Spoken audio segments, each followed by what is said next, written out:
역사적으로 인간과 악마 사이의 전쟁에서 마티아스라는 전설적인 영웅이 등장하여 악마와 싸우고 쉽게 그들을 물리칩니다. 그 후 마티아스는 스스로에게 이야기하며 자신의 인생 목표를 정합니다. 그는 항상 자신을 발전시키기 위해 괴물과 싸울 것이며 손에 있는 표식이 그가 항상 발전하고 강해지고 싶어하는 가장 중요한 것이라고 말합니다. 하지만 마티아스의 손에 있는 표식은 그가 가진 유일한 표식이 아니며 실제로 그는 3개의 표식을 가지고 있습니다. 그의 손에 있는 첫 번째 표식은 생산에 책임이 있고, 두 번째 표식은 그의 내적 힘에 더 책임이 있으며, 세 번째 표식은 빠르고 마법적인 공격에 특화되어 있습니다. 따라서 마티아스가 더 강해지기를 원한다면 근접 마법 전투에 특화된 네 번째 표식을 얻기 위해 더 많이 싸워야 합니다. 하지만 사람들은 이 표식을 타고나기 때문에 이를 바꾸는 것은 불가능합니다. 그래서 그는 네 번째 표식을 얻기 위해 자신의 세계를 바꾸고 새로운 세계로 이동하기로 결정합니다. 이제 새로운 세계에서 마티아스가 태어나고 우리는 그가 12세일 때 왕국의 수도로 가는 길을 봅니다. 마티아스는 아버지와 함께 말이 끄는 마차로 중앙 아카데미에 들어가 싸우는 법을 배우기 위해 여행합니다. 12세임에도 불구하고 마티아스는 또래들보다 더 강해서 어린 나이에 아카데미에 시험을 치를 수 있습니다. 마티아스는 아버지에게 아카데미에 들어가 더 강해질 생각에 신이 난다고 말하지만 아버지는 그에게 인내심을 가지라고, 강하더라도 너무 흥분하지 말라고 합니다.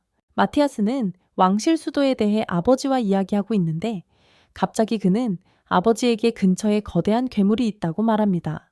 아버지는 신경 쓰지 않으며 웃으며 말합니다. 그런 괴물은 여기 주변에 나타나지 않는 전설의 몬스터일 거야. 그러던 중 갑자기 거대한 신화 속 생물이 그들 앞에 나타나서 그들을 가로막고 마티아스의 아버지는 겁에 질려 그 생물이 해골이라고 생각합니다.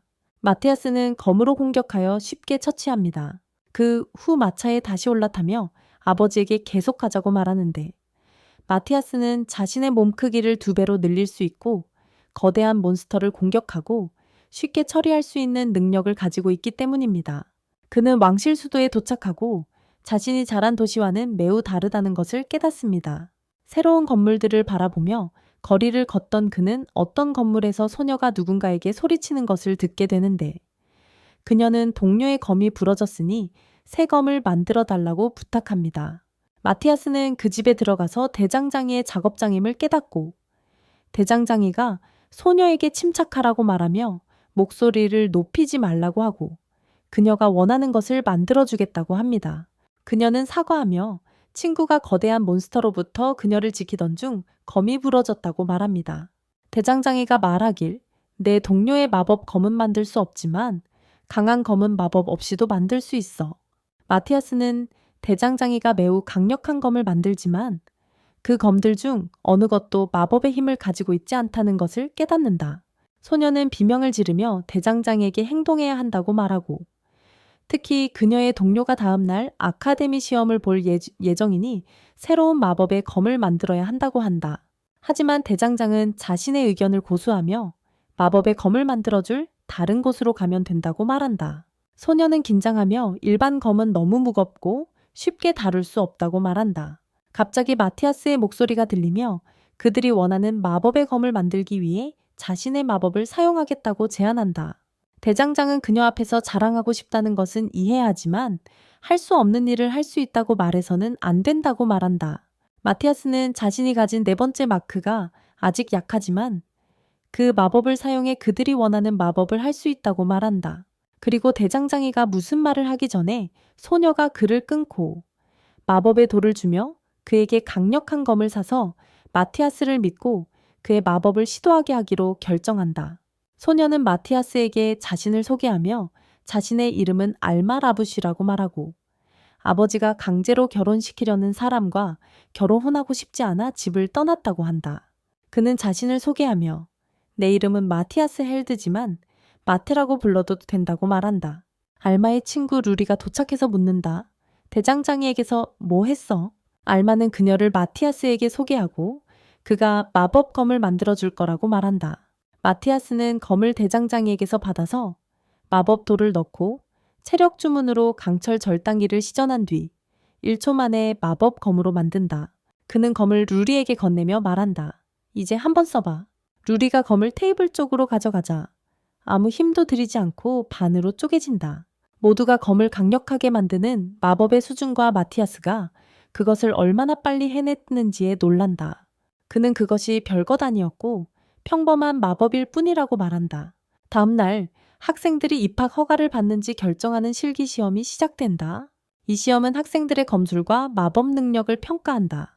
루리는 마티아스가 함께 시험을 보는 것에 놀라고 알마는 전술 시험이 끝난 후 매우 어려운 시험이었다며 최선을 다했다고 말하며 떠난다.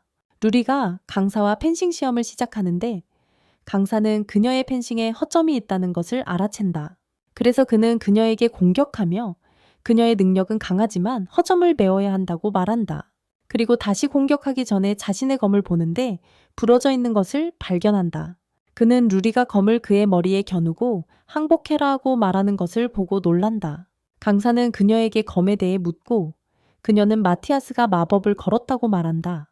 마티아스 차례가 되고 그는 가장 강력한 강사와 맞서며 당신이 루리의 검에 마법을 건 사람이고 나는 수석 강사다. 아버지 카스토르에게서 배운 기술이 무엇인지 알고 싶다고 말한다. 마티아스는 수석 강사가 자신의 아버지를 알고 있다는 것에 놀라고 수석 강사는 오래전부터 알고 있었다며 모든 시험을 통과하게 해주겠다고 말한다. 결투가 시작되자 수석 강사는 검을 들어 올린다. 마티아스는 자신의 검 잡는 손에 허점이 많다는 것을 깨닫고 수석 강사가 자신을 과소평가하고 있다고 의심한다. 하지만 마티아스는 이것이 단지 시험일 뿐이며 자신의 진정한 힘의 일부만 보여질 것이라고 스스로 다짐한다. 마티아스가 수석 코치를 공격하고 수석 코치는 그를 검으로 가격하며 마티아스는 자신의 검으로 자신을 방어합니다. 놀랍게도 마티아스는 작은 몸으로 타격을 막을 수 있습니다. 결투는 치열하고 마티아스는 마스터 트레이너이자 기사인 길에 검을 쳐내어 날려버립니다. 길이 패배하고 모두가 새로운 학생의 힘에 놀랍니다. 마법 능력 테스트 시간이 되자 트레이너가 루리를 호출하여 시작합니다. 테스트는 각 학생이 화살을 쏘아 5개의 목표를 맞추는 것입니다. 루리는 자신의 화력을 활성화하고 첫 번째 목표를 맞추는 화살을 쏩니다. 마티아스는 루리가 주문을 혀로 말하며 활성화하는 일종의 마법인 챈팅을 사용하고 있다는 것을 깨닫습니다. 이 마법의 문제는 공격을 받으면 혀로 주문을 말할 수 없기 때문에 레벨이 약해진다는 것입니다. 그래서 이 주문은 마티아스에게는 오래된 것이고 그는 사람들이 여전히 그것을 사용하고 있는지 궁금해합니다. 루리는 어떤 목표에도 화살을 쏠 수 있고 모두가 그녀를 축하하며 마법 전투에서 인기 있는 그녀의 영광의 표식을 갖고 싶어 합니다. 마티아스 차례가 되자 그는 트레이너에게 불화살을 사용할 수 있는지 묻지만 트레이너는 그것이 가장 쉬운 것이라고 말하면서 꼭 사용할 필요는 없고 원하는 방법을 사용할 수 있다고 말한다. 그는 다치지 않도록 조금 뒤로 물러나 달라고 요청하고 혀를 움직이지 않고 매우 강력한 마법을 시전하여 모든 목표물을 한 번에 마치고 파괴하며 폭발력으로 땅에 큰 구멍을 만든다. 마티아스, 루리, 알마는 입학 허가를 받고 모두 개막식을 위해 세련된 복장을 입고 있다.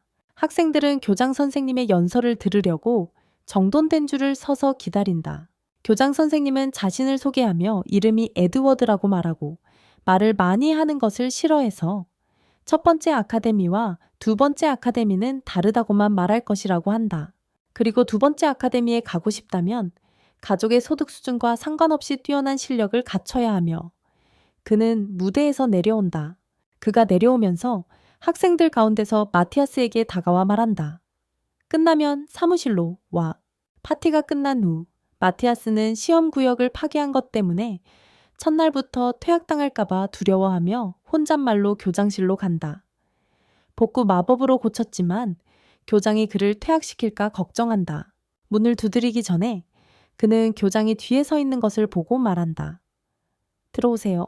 마티아스는 교장과 모든 트레이너들이 그들 가운데 서 있는 것을 보고 놀라며 말한다. 당신은 수장기사를 물리칠 수 있었고 조용한 마법으로 마법 능력을 시험했으며 카스토르의 아들이라는 것이 당신의 힘에 대한 명백한 설명일 수 있습니다. 하지만 아무도 모르는 또 다른 설명이 분명히 있을 것이다. 하지만 교장 선생님은 그것을 알기를 원하지 않으며 그저 마티아스가 친구들의 시험 성적을 평가하는데 도움을 주길 바랄 뿐이다. 그는 왜 그렇게 약한 방법을 사용하는지, 왜 조용한 마법 대신 혀로 마법을 사용하는지 묻는다. 마티아스는 교장 선생님이 도시에서는 아무도 좀 조용한 마법을 사용할 줄 모른다고 말하는 것에 놀란다. 그래서 다른 학원은 그것을 연습하고 부활시키며 학생들을 훈련시키려고 하는 것이다. 하지만 문제는 그 학원이 수도에 있다는 것이다.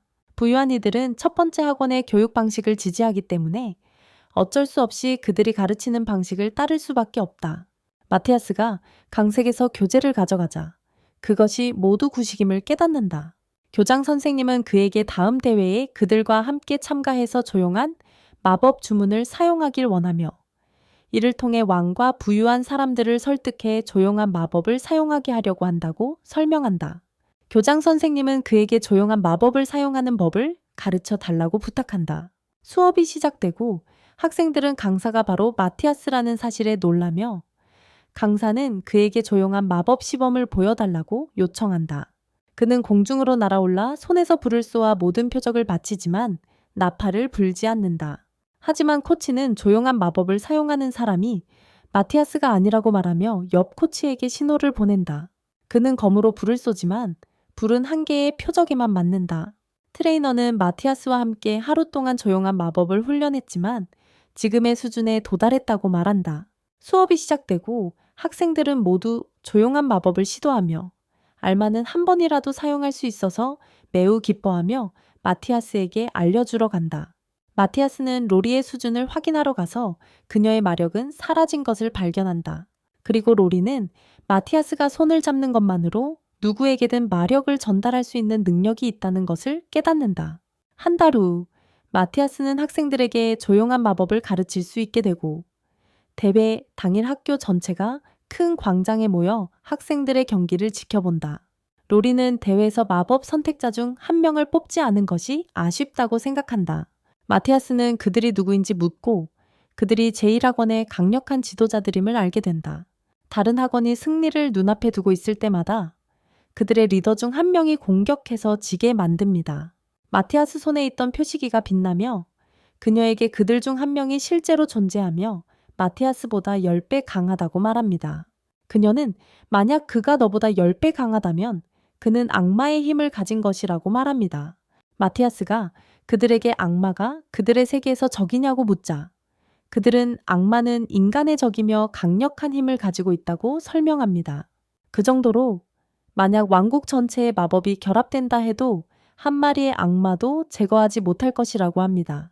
경기가 시작되고 마티아스는 3명의 선택된 리더들과 맞서지만 혼자라서 패배하고 함께 오기로 했던 친구들이 도망쳤는지 묻습니다. 두 번째 학원의 교장은 조수에게 말하며 두 번째 학원은 이번 경기에서 이길 희망을 포기했다고 합니다. 이번이 연속 64번째로 1학원이 우승하는 경기라고 하네요. 선택된 자들이 마티아스를 우쭐대자 그는 그들이 사실은 변장한 악마임을 깨닫고 인간의 모습으로 숨기고 있다고 생각합니다. 경기가 시작되고 레스와 제스가 온 힘을 다해 마티아스를 공격하지만 마티아스는 움직이지 않고 두 사람을 한 번에 때립니다. 마티아스는 악마들이 인간이 이렇게 약한 이유이며 인간들이 더 이상 무언의 마법을 사용하지 않는 이유임을 깨닫습니다. 그는 다음 선택된 자를 공격하고 두 사람은 강력한 결투를 벌인다. 그러다 마티아스가 악마의 마법을 파괴하는 주문을 사용하고 검으로 그를 공격해 그가 날개 달린 진짜 악마의 모습으로 되돌아가게 만든다. 모두는 그 악마가 사실은 악마였다는 사실과 다른 학원이 처음부터 그를 이용해 첫 번째 학원을 속여왔다는 사실에 놀란다. 두 번째 학원의 교장이 군중 한가운데 서서 경비병들에게 왕궁의 이번 일을 알리라고 명령한다. 악마가 날아 도망치려 하자 마티아스가 검으로 그를 공격하지만 검이 부러지고 교장은 악마를 그렇게 쉽게 없앨 수 있다고 믿지 못한다. 마티아스는 자신의 이름이 자유스였던 다른 세계에서의 기억을 떠올리며 그때는 모든 악마를 쉽게 물리칠 수 있었다. 마티아스가 네 번째 표식을 얻기 위해 신세계로 옮겨간 후 신세계에서 그의 이름은 마티아스가 되었고 그의 가문은 헬트라고 불렸다. 그는 신세계를 탐험하기 시작했고 세계에서 가장 강력한 표식이 가장 약하고 과소평가되어 있으며 주문 시전 기술도 약하고 아무도 제대로 사용하는 법을 모른다는 사실에 놀랐다. 경기장에서는 마티아스가 첫 번째 학원의 학생으로 위장한 악마를 물리친 후 사람들이 악마 주변에 모여 함정이 있을까 두려워 접근하지 못하고 마티아스는 매니저와 함께 왕을 만나러 간다. 입장하기 전 마티아스는 교장에게 왜 사람들이 그가 약한 악마 하나를 없앤 것에 놀라는지 묻고 세계 역사상 아무도 악마를 없애거나 맞서본 적이 없다는 교장의 말에 놀란다. 그들은 왕 앞에 들어서고 왕은 그들을 환영한다. 그는 자신을 소개하며 자신이 제2 아카데미의 신입생이고 내 이름은 마티아스 헬드라고 말합니다. 보통이라면 왕은 이 소식을 모든 사람에게 알리고 그를 축하하며 많은 땅을 주었겠지만 사람들 사이에 공포심이나 마귀가 숨어 있을지도 모른다는 걱정을 불러일으키지 않기 위해 그렇게 할 수 없었습니다. 왕은 그가 마법검을 원한다고 생각하며 내가 검을 하나 줄게 라고 말합니다. 이틀 전 대장장이가 나에게 와서 그 검에 깃든 마법은 어린 소년이 만든 것이라고 했고 이렇게 강력한 마법은 처음 본다고 했어요. 마티아스는 대장장이가 로리의 검을 만든 후 그에게 또 다른 검을 만들어 달라고 요청했을 것이라고 생각하는데 그게 바로 왕이 말하는 내용입니다. 하지만 왕은 그 선물을 좋아하지 않는다는 것을 깨닫고 마음에 두고 있는 게 있는지 묻습니다. 그는 왕에게 왕국 내에서 자짐을 사용할 권리를 요청합니다. 자짐은 금보다 가치가 높으며 그가 살던 세계에서는 왕국들이 자짐 때문에 전쟁을 벌인 적도 있습니다. 하지만 이 세계의 마법이 약하기 때문에 그들은 자짐의 가치에 대해 아무것도 모릅니다. 왕은 동의하며 그에게 왕국 내에서 자짐을 마음대로 사용할 권리를 부여합니다. 왕이 마티아스의 소원을 들어준 후 그는 에르하르트 마법사 길드의 마지막 지도자를 포함한 4명의 마법 선택자와 학생들이 갑자기 사라졌다는 중요한 문제에 대한 의견을 묻습니다. 우리는 선택자들이 6,300년 전에 처음 나타났다는 것을 알고 있습니다. 이는 600년 동안 악마들이 왕국에 침투해 왔다는 것을 의미합니다. 그리고 마티아스의 고대 세계에서 악마들은 멸종 직전이었지만 마티아스가 죽은 후 일부 악마들이 인간 세계에 침투하여 인간 마법을 약화시키고 그들을 통제하기 위해 잘못된 마법 정보를 퍼뜨렸음에 틀림없습니다. 왕은 그에게 당신이 악마를 처치할 수 있었던 만큼 앞으로 악마의 위험이 줄어들 것인지 묻습니다. 하지만 마티아스는 4명의 선택된 마법사들이 탈출했다는 사실에 놀라움을 표하며 이는 그들이 악마라는 것을 의미하고 그들이 변장을 할 이유가 없으므로 진정한 모습으로 나타날 것이라고 말합니다. 따라서 악마들의 다음 계획은 자신들을 모아 왕국을 공격하는 것입니다. 하지만 마티아스는 악마들이 조직적이지 않다고 놀라움을 주며 그들이 우리를 상대로 함께 행동하고 싶다면 최소한 3개월은 걸릴 것이라고 말합니다. 왕은 3개월이 너무 짧다고 말하지만 마티아스는 3개월 안에 많은 일을 할 수 있다고 대답합니다. 첫 번째는 악마가 들어오는 것을 막기 위해 왕국 주위에 거대한 장벽을 세우는 것입니다. 이 장벽은 영구적인 장벽을 만들 수 있는 유물로 만들어질 것이며 다른 아카데미의 모든 학생들이 힘을 합쳐 작업하면 단 한 달 만에 완공할 수 있습니다.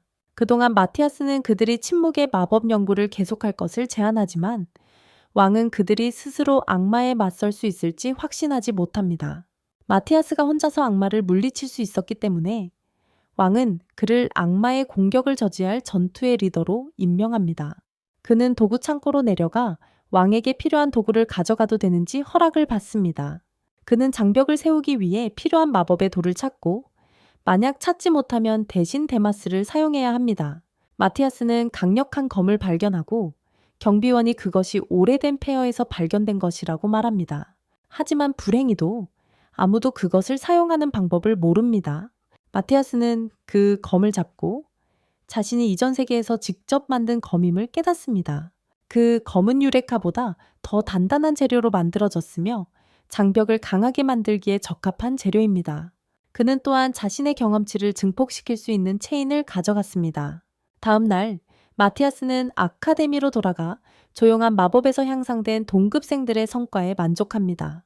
그는 로리와 알마를 만나고 그들이 그가 도시 주위에 장벽을 세우고 싶어 한다고 들었다고 말합니다. 그는 그들에게 데마스에 가서 벽을 세우는 데 필요한 재료를 구하러 간다고 말한다. 그는 함께 가자고 제안하지만 알마는 활로 싸우는 게 검보다 더 잘할 수 없기 때문에 함께 갈 수 없다고 한다. 그리고 활은 근접전에서는 약하다. 하지만 마티아스는 그녀에게 화살의 힘을 2배로 늘리고 빠르게 만들어서 정면으로 맞설 수 있는 새로운 주문을 가르쳐 준다. 세 사람은 마귀를 찾기 시작하고 로리가 학교 아래에 마귀들이 있다는 사실에 놀란다. 그는 그녀에게 괴물들이 학교 아래에 있지만 낮은 수준이고 잡으면 데마스 돌을 가져갈 수 있다고 말한다. 그는 알맥에 화살을 쏘는 법을 가르치며 화살과의 관계를 그녀의 일부인 것처럼 느끼게 하라고 한다. 그래서 알마는 움직이는 목표물도 쏠 수 있게 된다. 그는 그녀가 한 번의 화살로 2마리의 괴물을 쓰러뜨릴 때까지 이 기술을 연습하게 한다. 알마는 도전하는 것에 동의하고 혼자서 괴물들을 만나기 위해 터널로 가는 길을 택한다.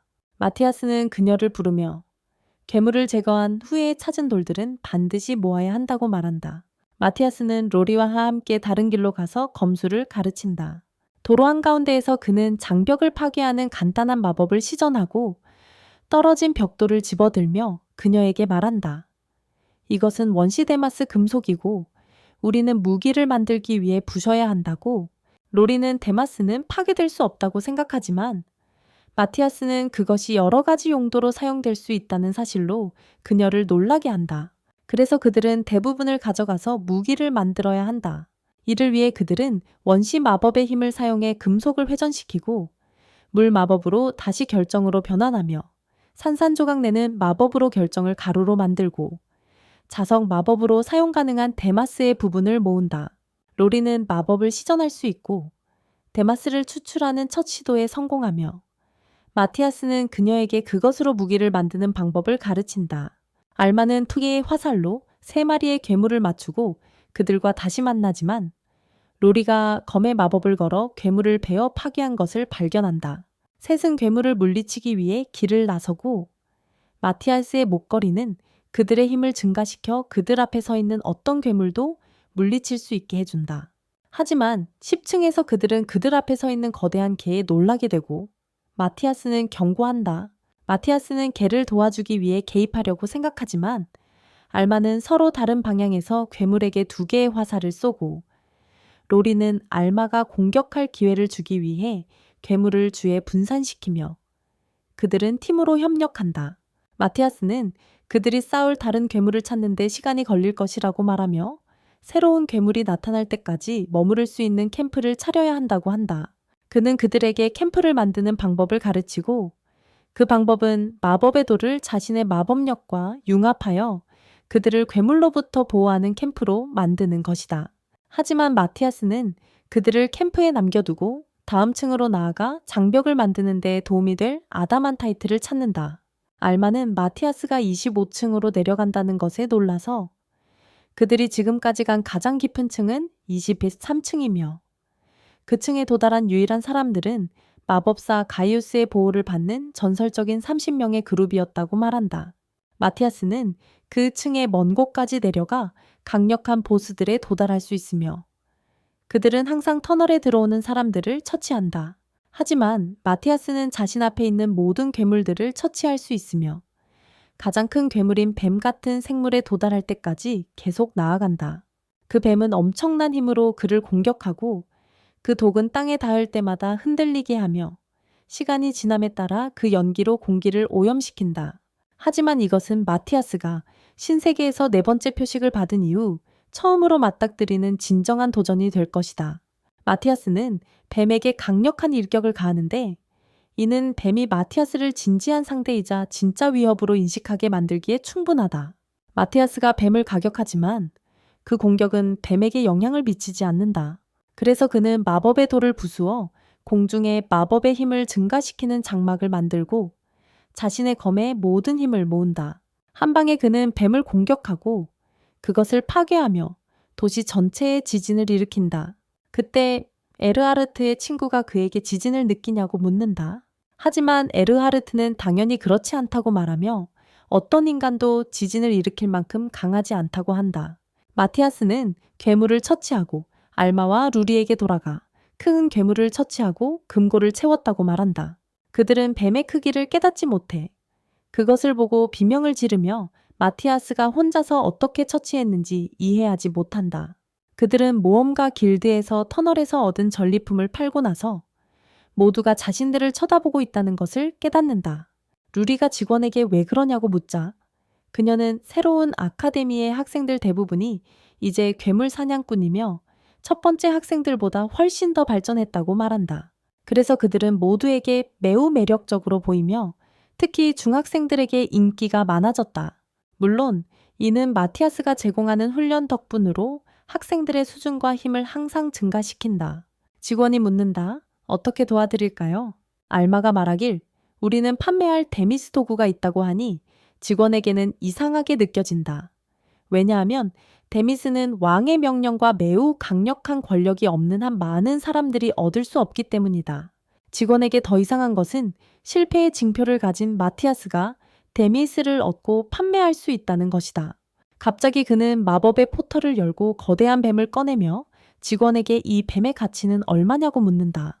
물론 직원은 뱀을 보고 겁에 질려 기절하고 마티아스가 혼자서 그것을 처리할 수 있었다는 사실을 믿을 수 없다. 하지만 직원이 이해하지 못하는 것은 뱀이 저장된 저장, 마법이다. 그녀는 그 마법에 대해 여러 번 들었지만 그것이 실제라고는 상상하지 못했다고 말한다. 이것은 루리와 알맥에도 이상한 일이었지만 마티아스와 함께 그것을 보게 되었다. 마티아스가 저장할 수 있는 것은 뱀뿐만 아니라 뱀을 처리한 후 얻은 큰 마법의 돌도 있다. 하지만 마티아스에게는 그 돌이 충분히 크지 않아서 그는 이전에 더 큰 돌을 얻은 적이 있다고 말하며 장벽을 만들기 위해 훨씬 더 큰 돌이 필요하다고 한다. 직원은 마티아스의 물건의 가격을 매기고 그에게 750골드 동전을 준다. 이는 매우 큰 금액이다. 마티아스는 돈을 고르게 나누어 알맥에 250을, 루리에게 250을 주고 나머지 250을 가져간다. 하지만 알마는 네가 혼자서 전리품을 모았으니 모든 금을 혼자 가져가야 한다고 말한다. 이 말은 마티아스에게 놀라운 일이다. 그는 이전에 팀과 함께 일한 적이 없고 항상 혼자서 일해왔기 때문이다. 갑자기 마티아스가 말한다. 우리는 즉시 아카데미로 돌아가야 한다고? 그들은 그에게 왜 그런지 묻고 그는 마법의 오라가 두 번째 아카데미 쪽으로 다가오고 있다고 말한다. 이는 두 악마가 지금 공격할 것이라는 의미다.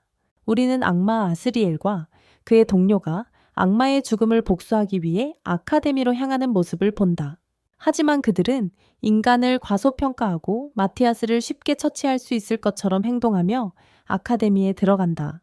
그는 루리와 알맥에 강한 악마와 약한 악마가 있다고 말하고 그는 강한 악마를 상대하고 약한 악마는 그들이 다루게 하겠다고 한다. 두 사람은 두려워하며 악마와 어떻게 맞설 수 있는지 묻지만 마티아스는 그들의 현재 수준으로 악마와 맞설 수 있다고 확신시킨다. 악마들은 공격하기 전에 공중에서 주문을 준비하지만 갑자기 마티아스가 선제 공격을 하지만 아스리엘이 이를 막아낸다. 비록 그들이 강력하지는 않지만 여전히 악마이며 인간보다 더 많은 힘을 가지고 있으므로 마티는 더 많은 지원이 필요하다. 아스리엘이 그를 불의 힘으로 공격하고 그의 마법이 낮기 때문에 그들의 공격을 이용해 자신을 방어하며 아스리엘 쪽으로 방역한다. 하지만 그들과 싸우기 위해서는 더 강력한 전략이 필요하므로 그는 도망치는 척하지만 악마들은 그를 쫓아가고 알맥에 가까이 다가간다. 그래서 알마는 악마 데시리엘에게 힘을 약화시키고 속도를 늦추는 마법 화살을 쏜다. 데시리엘은 그에게 소녀들을 상대하라고 명령하고 마티아스는 그를 따라가며 마티아스의 초기 임무는 성공적으로 그들을 서로 분리시킨다. 악마는 마티아스가 되돌릴 수 없는 너무 큰 주문을 시전하지만 그는 그녀의 약점을 이용해 그녀에게 주문을 던져 그것을 깨뜨린다. 그는 아크릴에게 돌진하여 그의 검으로 직접 타격을 주지만 그를 죽이지는 않는다. 아크릴은 몇 번 그를 검으로 치려고 하지만 닿지 못하고 아크릴은 마티아스가 강력한 검객이라는 사실에 놀라며 그의 등을 가격한다. 아스리엘은 공중으로 높이 올라갔다가 마티아스에게 빠르게 내려오지만 마티아스는 그가 내려오는 도중에 그를 가격한다. 아스리엘은 화가 나서 너는 인간이 아니라 괴물일 것이라고 말하지만 마티아스는 그에게 돌진하고 가까이 다가가기 전에 악마가 숨겨진 주문을 시전하고 있다는 것을 깨닫고 서로 검으로 싸우고 있으며 그것을 떨쳐낼 수 없다. 두 사람은 치열한 검 두엘을 계속하지만 아시리엘은 자신이 그를 이길 수 없다는 것을 깨닫고 자존심이 패배를 인정하지 않게 한다. 그래서 그는 마티아스에게 말한다. 알미라티를 탈출하게 해주겠지만 다음번에는 네가 내 손에 죽게 될 것이다. 갑자기 마티아스는 그의 모든 마법을 멈추게 하는 주문으로 그를 둘러싼다. 우리는 마티아스가 아시리엘에게서 나온 모든 마법 에너지를 사용하여 주문을 만들었다는 것을 알고 아시리엘은 땅에 쓰러져 일어날 수 없다. 마티아스는 그때 알마와 로리가 악마와 싸우는 모습을 지켜보며 마티아스에게 배운 기술을 사용한다. 그리고 마티아스는 그들이 다음 악마를 죽이는 것을 도와주러 간다. 악마는 그에게 아시리엘과 연합하면 그들을 처치할 수 있다고 위협한다. 하지만 그는 아시리엘이 사람들 사이에 쓰러져 있는 것을 보고 놀란다. 마티아스는 빛의 주문을 시전하고 악마는 그것을 견디지 못하고 손으로 얼굴을 가린다. 악마는 도망치려 하지만 마티아스는 알마가 그에게 화살을 쏘게 하여 그의 날개를 잘라내고 검으로 공격하여 그의 머리를 떨어뜨린다. 그들은 땅에 쓰러지고 마티아스는 곧 그들에게 날개 마법을 가르쳐 주겠다고 약속한다. 그래서 그는 그들을 데리고 사람들이 어떻게 했냐고 묻기 전에 자리를 떠난다. 다시 한번 마티아스와 매니저는 왕을 만나러 가지만 이번에는 알마와 로리를 데리고 간다. 왕은 그에게 두 번째로 소원을 빌고 이루어 주겠다고 제안하고 마티아스는 더 많은 보석을 달라고 부탁한다. 왕은 알마와 로리에게 묻는다. 너희는 무엇을 원하느냐고. 알마는 많은 돈을 원한다고 말하고 로리도 돈을 원한다고 말한다. 왕은 웃으며 보좌관들에게 그들이 요청한 것을 주라고 지시한다. 마티아스는 손에 있는 표식을 보고 일어나 왕의 허락을 구한 뒤 왕의 경비원 중 한 명에게 말한다. 진짜 모습을 보여라. 그는 악마들이 다른 곳에서 우리를 지켜보고 지금 우리가 하는 일을 보고 있다고 말한다. 하지만 악마는 침묵하고 마티아스는 번개 마법을 쏘아 그를 비명을 지르게 한다.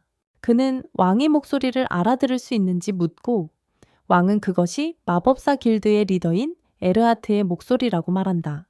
에르하트는 사라졌었다. 우리는 에르하트가 계속해서 왕의 계획을 염탐하고 있었다는 것을 알고 있지만 마티아스의 일격이 그를 치긴 했지만 죽이진 않았다. 마티아스는 그에게 이 지역에 대해 특별히 알고 있는 것이 있는지 묻는다. 왜냐하면 마티아스는 에르하트의 마법 인터페이스를 파괴했을 때 이 지역과 연결된 느낌을 받았기 때문이다. 왕은 이것이 악마들의 마을임을 깨닫고 그 이후로 악마들이 폐허 속에 숨어 있었다고 결론 짓는다. 마티아스는 그 마을을 방문해 악마들을 공격하겠다고 제안하지만 로리는 그곳이 멀리 있어서 최소 6개월은 걸릴 것이라고 말한다. 여행이 시작되고 마티아스는 로리와 알마를 데리고 악마의 마을로 향한다. 그들은 이리스라는 이름의 드래곤, 즉 긴 여행에 사용하는 어둠의 드래곤을 찾는다. 마티아스가 이리스에게 가까이 다가가자 이리스가 깨어나서 말한다. 내 영토를 침범했군. 들어오게 할 수 없다. 평화롭게 돌아가거나 한 걸음 더 내디디면 죽이겠다. 마티아스는 신경 쓰지 않고 그에게 다가가며 말한다. 지금까지 나를 기억 못하나. 드래곤이 마법을 걸고 마티아스는 쉽게 공격할 수 있다. 마티아스는 드래곤에게 자신을 소개하며 나는 가이우스다. 이전 세계에서 너와 맞섰던 자이며 이제 이것이 이 세계에서의 새로운 모습이다. 라고 말한다. 마티아스는 그에게 해를 끼치려는 것이 아니라 악마 마을로 돌아가기 위해 그의 등에 타고 싶다고 확신시킨다. 드래곤은 동의하지만 자신의 날개가 잘렸다고 말하며 이전 세계에서 죽은 후 인간 왕국에서 마법 반응기가 폭발했다고 전한다. 그 폭발로 인해 다른 마법 반응기들도 폭발했고 인간들은 석기 시대로 되돌아갔다.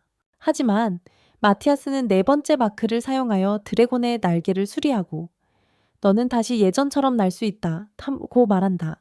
알마와 루리는 드래곤의 등에 타고 대화할 수 있다는 사실이 믿기지 않는다.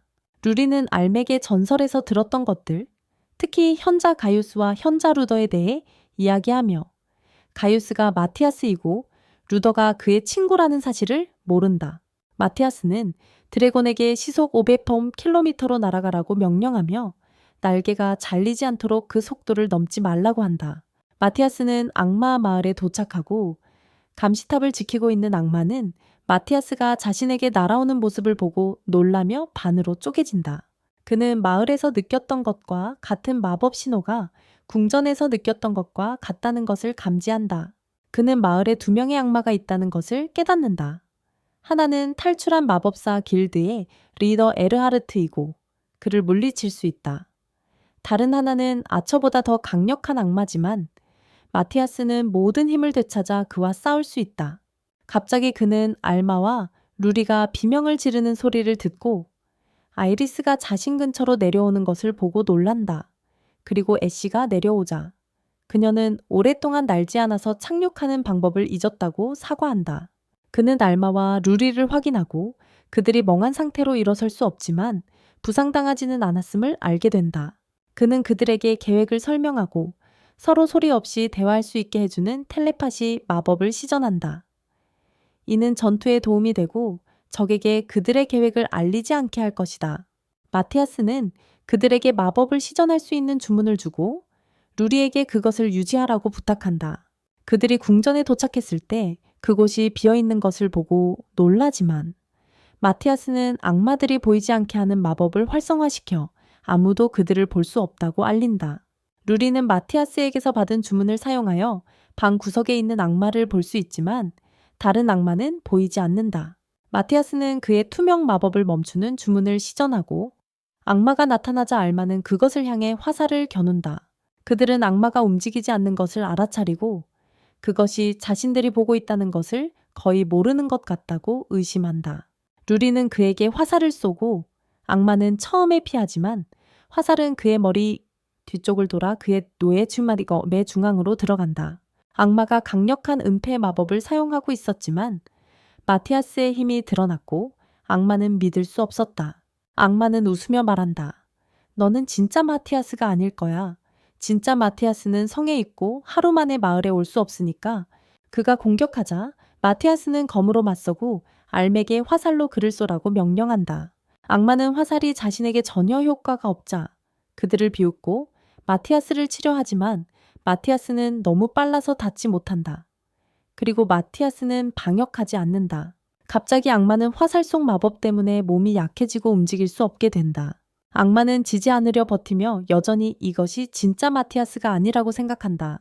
그는 불운이라는 주문을 사용해 몸집을 2배로 키우고 매우 거대한 악마로 변신한다. 그리고 이것이 죽기 전에 모든 마법 에너지를 쏟아붓는 마지막 시도다. 악마는 그들을 잡으려 하지만 손에서 사라진 것을 발견한다. 마티아스는 그를 비웃으며 말한다. 우리가 너희를 두려워해서 도망갈 거라고 믿어. 그건 당신이 사용하는 변장 마법일 뿐이에요. 당신의 거대한 크기를 우리에게 환상으로 주려고 하는 거죠. 하지만 실제로 당신은 그만큼 약해요. 알마가 그의 뇌의 중앙에 화살을 쏴서 그를 쓰러뜨립니다. 알마와 로리는 에르하르트를 물리친 후 임무를 마치고 마티아스가 다른 악마를 처치하고 그들을 보내줄 때까지 아이리스와 함께 밖에서 기다려야 합니다. 그는 궁전 밖으로 나가 바다의 마력을 모으는 첫 번째 마법석을 터뜨립니다. 그리고 많은 괴물들을 모으는 두 번째 마법석을 터뜨립니다. 마지막으로 공중에 있는 어떤 악마든지 진정한 모습으로 나타나게 하는 세 번째 마법석을 터뜨립니다. 악마가 진정한 모습으로 나타나고 그들은 마티아스가 그의 진정한 모습을 인식할 것이라고 예상하지 못합니다. 그리고 우리는 에르하르트가 마티아스를 괴물이라고 부른 것을 알고 있습니다. 하지만 마티아스는 나는 괴물이 아니며 당신을 없애기 위해 강제적인 방법을 사용하게 만들고 있다고 말합니다. 악마는 그에게 도전하며 에르하르트와는 차원이 다르니 죽을 준비를 하라고 말한다. 그리고 마티아스는 그를 비웃으며 어떻게 하는지 안다면 나를 이겨보라고 말한다.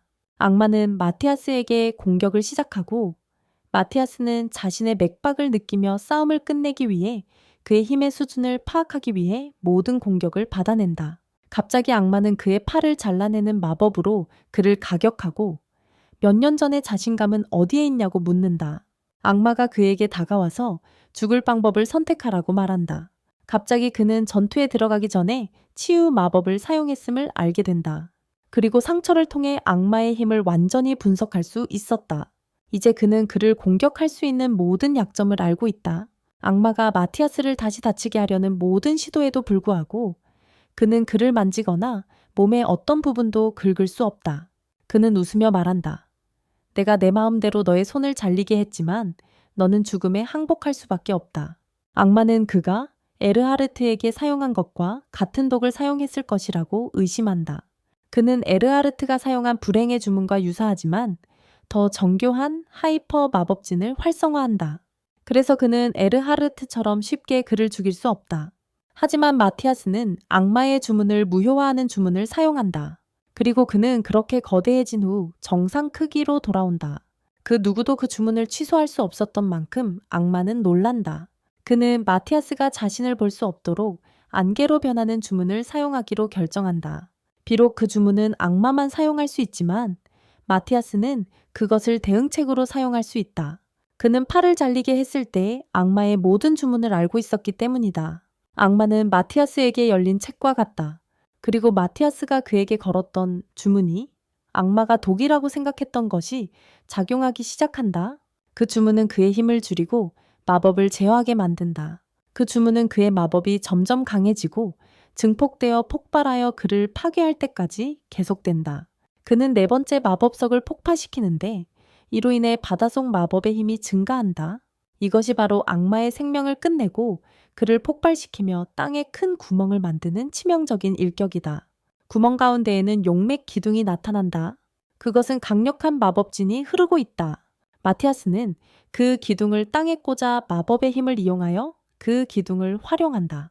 기둥에 걸린 주문을 통해 마티아스는 악마들이 도시를 공격하기 위해 5,000개 이상의 레벨 1000 몬스터를 모으려 준비하고 있다는 것을 알았다. 하지만 마티아스가 악마를 폭파시킨 후 그 몬스터의 생산지는 수도에서 10km 떨어진 곳이었다. 비록 상황이 여전히 위태로웠지만 마티아스는 다른 아카데미 학생들의 힘을 이용해 그들과 싸울 수 있었다. 그들이 마을로 돌아온 후 마티아스는 아이리스를 인간 형태로 변환하기로 결심하고 그녀의 힘을 이용해 항상 이동수단으로 삼기로 한다. 마티아스는 교장에게 일어난 일을 이야기하고 아이리스를 아카데미에 데려가겠다고 제안한다. 교장은 그녀를 다른 학생들과 똑같이 대하겠다고 말하며 입학 시험을 치르고 50점 만점에 47점을 받아야 한다고 한다. 이는 매우 높은 점수다. 하지만 마티아스는 그녀를 믿고 그녀가 해낼 수 있다는 것을 안다. 아이리스의 인간 형태는 그녀가 처음 시도하는 것이다. 그래서 그는 그녀가 드래곤의 본능으로 돌아가 아카데미를 파괴할까 두려워한다. 로리는 그에게 왜 교장에게 드래곤의 혈맥과 도시를 공격할 괴물들에 대해 말하지 않았냐고 묻는다.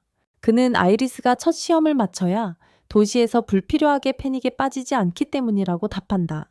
다음 날 아이리스는 필기 시험을 치르는데 그녀는 드래곤으로서 이상한 행동을 하고 있으며 인간으로서의 삶에 여전히 적응 중이다. 그 다음은 실기 시험이 진행되는데 여기서 그녀는 마티아스가 첫날에 이긴 기병 대장에게 시험을 받습니다. 그는 마티아스에게 그녀를 추천하면 강해야 하고 그녀의 기술을 보여줘야 한다고 말합니다.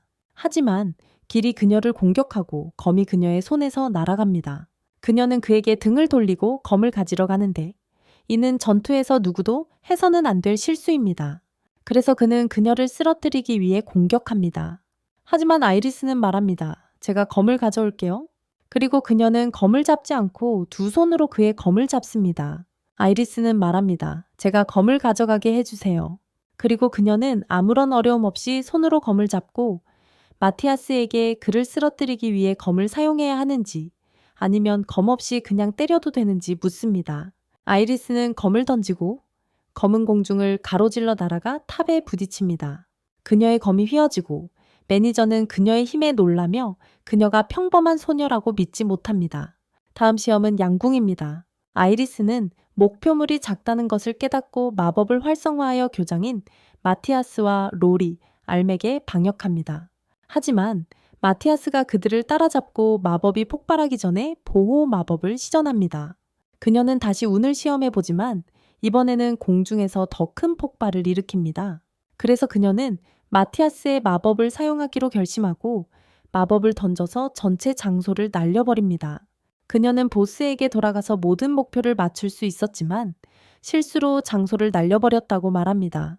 이것이 아이리스의 마지막 성공적인 시험이며 그녀는 아카데미에 입학하여 학생이 됩니다. 하루가 지나고 마티아스와 교장이 내려와 작업을 점검하고 학생들이 장벽을 만들 만큼 충분한 벽돌을 만들 수 있는지 확인합니다. 마티아스는 교장에게 벽돌을 만들 수 있는 영광의 표시를 가진 학생 수가 적어 생산량이 낮다고 듣습니다.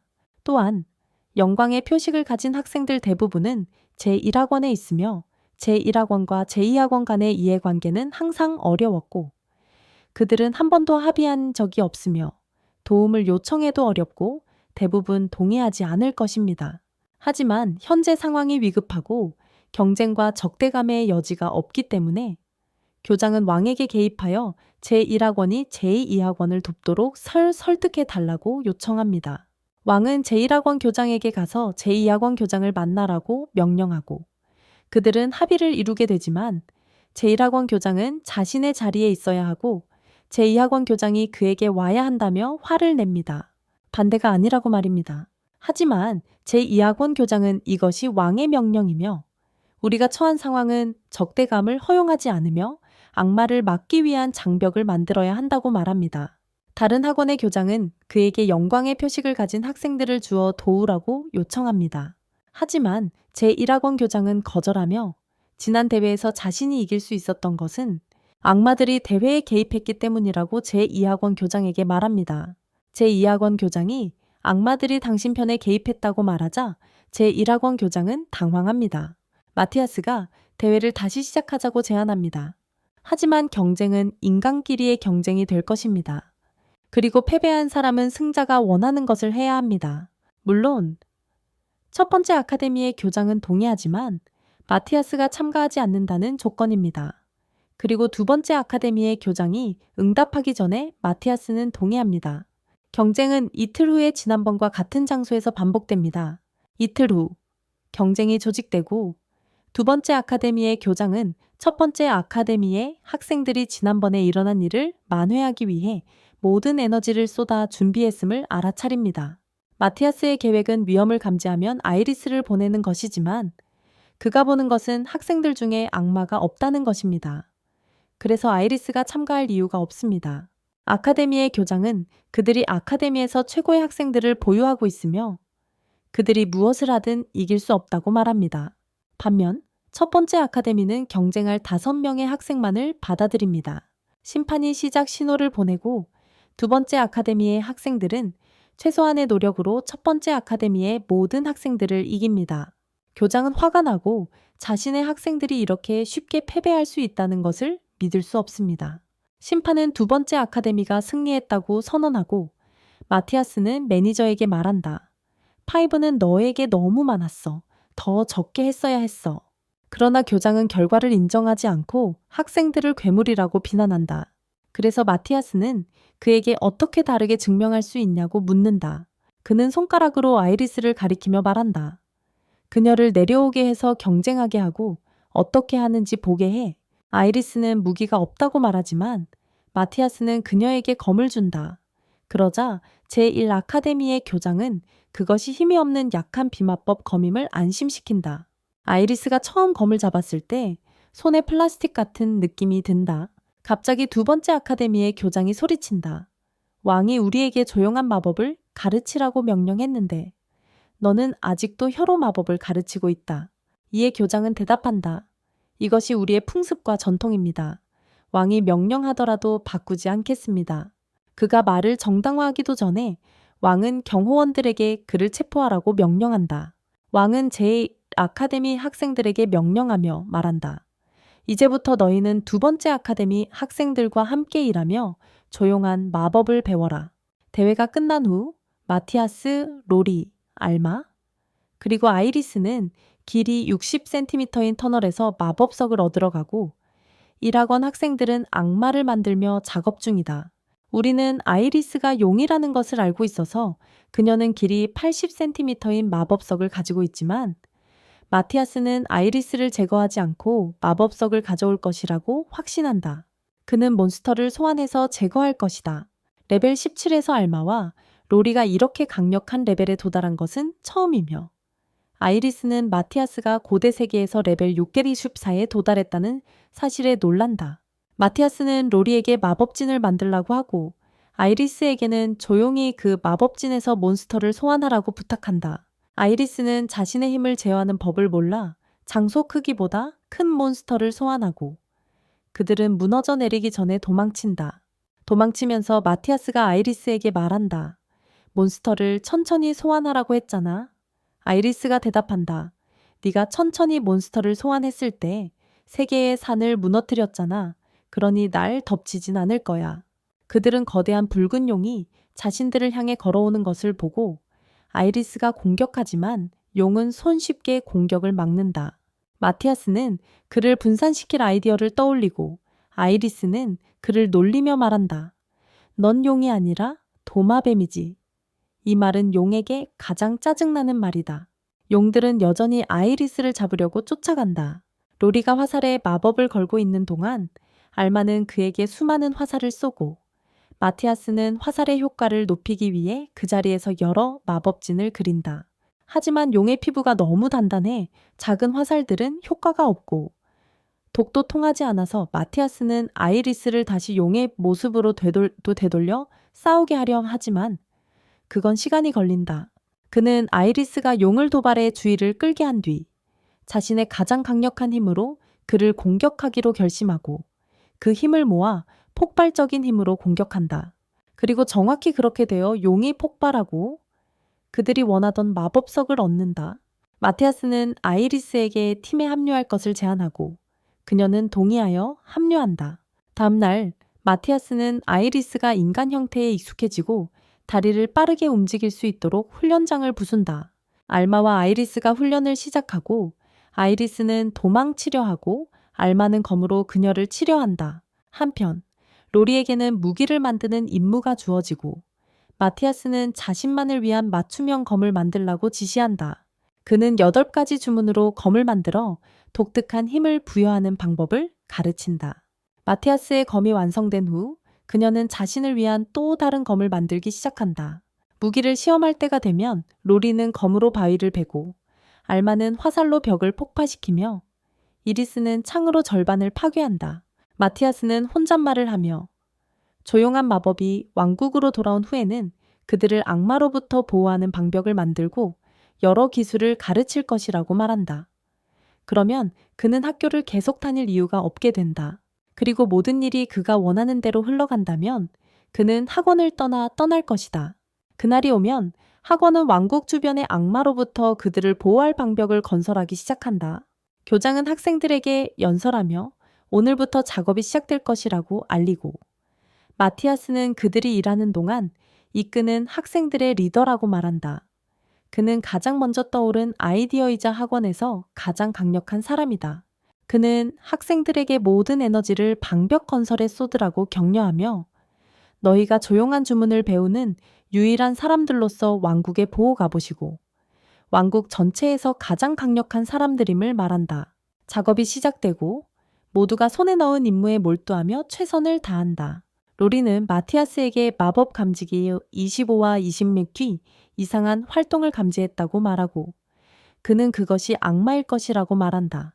아마도 그들이 우리의 계획을 알아챘을지도 모른다고 한다. 하지만 그들이 계획을 알더라도 우리는 쉽게 그들을 감지할 수 없기 때문에 마법 감지기가 포착한 주문은 마법의 길이라고 불리는 악마의 수송 주문일 가능성이 매우 높다. 마티아스는 그들에게 그것을 제거하는 임무를 맡기고 그들은 숲을 달려 악마의 마법길에 도달할 때까지 달린다. 그들은 마티아스의 말을 믿고 틈이 커지면 악마가 공격하고 있다는 뜻이라고 생각하여 악마가 공격하기 전에 빨리 틈을 닫아야 한다. 그들은 마티아스가 말한 대로 틈을 닫기 위해 행동하고 그 방법은 로리가 알마를 위해 사용하는 마법 화살을 사용하는 것이다. 하지만 마티아스는 그녀가 스스로 결정을 내리도록 하며 내가 너에게 필요한 대부분의 것을 가르쳤지만 이제는 너 자신에게 의존할 때라고 말한다. 로리는 마법 화살에 새로운 주문을 걸겠다는 아이디어를 생각해내고 그들은 구멍이 점점 커지고 있으며 악마가 나오고 있다는 것을 깨닫는다. 알마는 그것을 쫓아가 화살로 쏘아 없애려 하지만 또 다른 악마가 나오고 화살이 효과가 없으며 그녀가 다른 화살로 쏘기 전에 로리가 그것을 쫓아가 검으로 반으로 쪼개고 틈이 닫히고 로리와 알마의 임무는 성공한다. 갑자기 그들은 수도에서 두 번째, 더 큰 틈을 인식하고 그것을 따라잡으려 서두른다. 함께 있는 세 번째 소녀는 그들이 얼마나 강력한지를 깨닫고 마티아스가 그들을 이렇게 강하게 만들었다는 것을 믿지 못하고 땅에 앉아버린다. 그들은 수도의 새로운 시간틈을 마티아스에게 알리기 위해 돌아가지만 마티아스는 이런 일이 일어날 것이라고 예상하고 그것이 고급 마법의 형태이며 도로를 확장하고 먼 거리까지 도달하기 위해 악마를 희생해야 한다고 말한다. 하지만 악마는 스스로를 희생할 용기가 없기 때문에 그들은 이를 위해 가장 약한 악마를 희생했을 것이다. 마티아스는 도로가 두 번째 아카데미 위에 나타날 것이라고 예측하며 장벽을 만드는데 더 오랜 시간이 걸릴 것이라고 말한다. 그래서 로리와 알마는 장벽이 완성될 때까지 마법의 구멍에서 나오는 악마들을 지연시키는데 더 많은 시간을 보내야 한다. 마티아스는 로리와 알마가 더 자신감이 생겼음을 알아차리고 전투가 그들을 더 자신감 있게 만들었으며 그들의 말투에서도 그것이 드러난다. 이리스는 40상자의 미스릴을 가지고 도착하는데 이 미스릴은 장벽을 세우는데 필요하다. 알마와 로리가 다른 학원의 마당에 도착해 교장 선생님을 만나고 그는 마티아스가 많은 마법석을 줄 것이라고 말한다. 그 마법석으로 마법 원을 만들기 위해서다. 시간 차이가 생기고 거대한 악마가 나타난다. 악마는 자신감에 차 있으며 학생들에게 만약 그와 싸우려고 하면 몇 초 만에 끝낼 것이라고 위협한다. 그는 큰 주문을 걸어 학원에 던지고 로리는 그 주문이 차단된 것을 깨닫지 못한다. 영희 때문에 학원은 아무것도 얻지 못한다. 하지만 연기가 거치고 악마는 학생들이 멈춰서서 영향을 받지 않는 것을 발견한다. 교장은 학생들에게 불로 공격하라고 명령하지만 사거리가 너무 짧아 악마에게 닿지 않는다. 알마는 화살로 그를 쏘지만 속도가 너무 느려서 악마에게 잡히고 부러진다. 악마는 이전보다 더 강한 주문으로 공격하고 학생들은 더 힘을 써서 주문을 막으며 로리가 더 강한 마법검을 만들어 악마를 제거할 때까지 시간을 벌려고 한다. 하지만 로리는 검을 만들지 못하고 마티아스와 함께 있을 때는 만들 수 있었던 것과 달리 지금은 혼자서 만들 수 없다. 그녀는 동료들을 바라보며 다시 실패하면 악마가 그들을 제거할 것임을 깨닫는다. 그래서 그녀는 마티아스의 신뢰를 실망시키지 않기 위해 최선을 다해 강력한 마법검을 만들어 알맥에 건넸다. 알마는 검을 악마에게 던졌지만 불행히도 악마는 피할 수 있었다. 그래서 알마는 마법으로 검을 움직여 돌리며 악마의 뒤로 들어가 끝장을 내려고 했다. 갑자기 두 번째 악마가 나타나 말한다. 너희는 벨마스를 혼자였기 때문에 이길 수 있었지만 우리는 많은 악마들이고 너희는 우리를 이기지 못할 것이다. 악마들은 힘을 모아 강력하게 아카데미를 공격하고 학생들은 이를 막지 못한다. 악마들은 누가 더 많은 사람을 죽일 수 있는지 경쟁한다. 처음에 로리는 그녀를 저지하려고 화살을 쏘아 마티아스가 도착할 때까지 늦추려고 한다. 하지만 알마는 우리는 그들을 늦추고 마티아스가 올 때까지 시간을 벌어야 한다고 말한다. 로리는 마법을 활성화시켜 알마의 화살을 강력한 마법 화살로 바꾸어 화살을 맞는 사람은 모두 죽게 만든다. 악마들은 학살을 시작하려 하지만 갑자기 마티아스가 뒤에서 나타나 악마를 제거하며 이 학살은 내가 하겠다고 말한다. 악마는 마티아스 주위의 기운이 인간이 아님을 깨닫고 그에게 엘리아스를 죽였는지 묻는다. 하지만 마티아스는 대답하지 않고 최소한의 노력으로 모두 쓰러뜨릴 때까지 싸운다. 그는 자신에게 검을 만들어준 로리와 자신이 도착할 때까지 악마들을 지연시켜준 알맥에 감사한다. 그들은 모든 학생들의 목숨을 구해준 그에게 감사한다. 마티아스는 장벽을 위한 구멍이 정리되었으며 아이리스와 다른 학생들이 아직 작업 중이라고 알린다. 마티아스가 작업 상황을 확인하러 가자. 그들은 모든 일을 끝냈고 남은 것은 그가 가진 마법석뿐임을 알게 된다.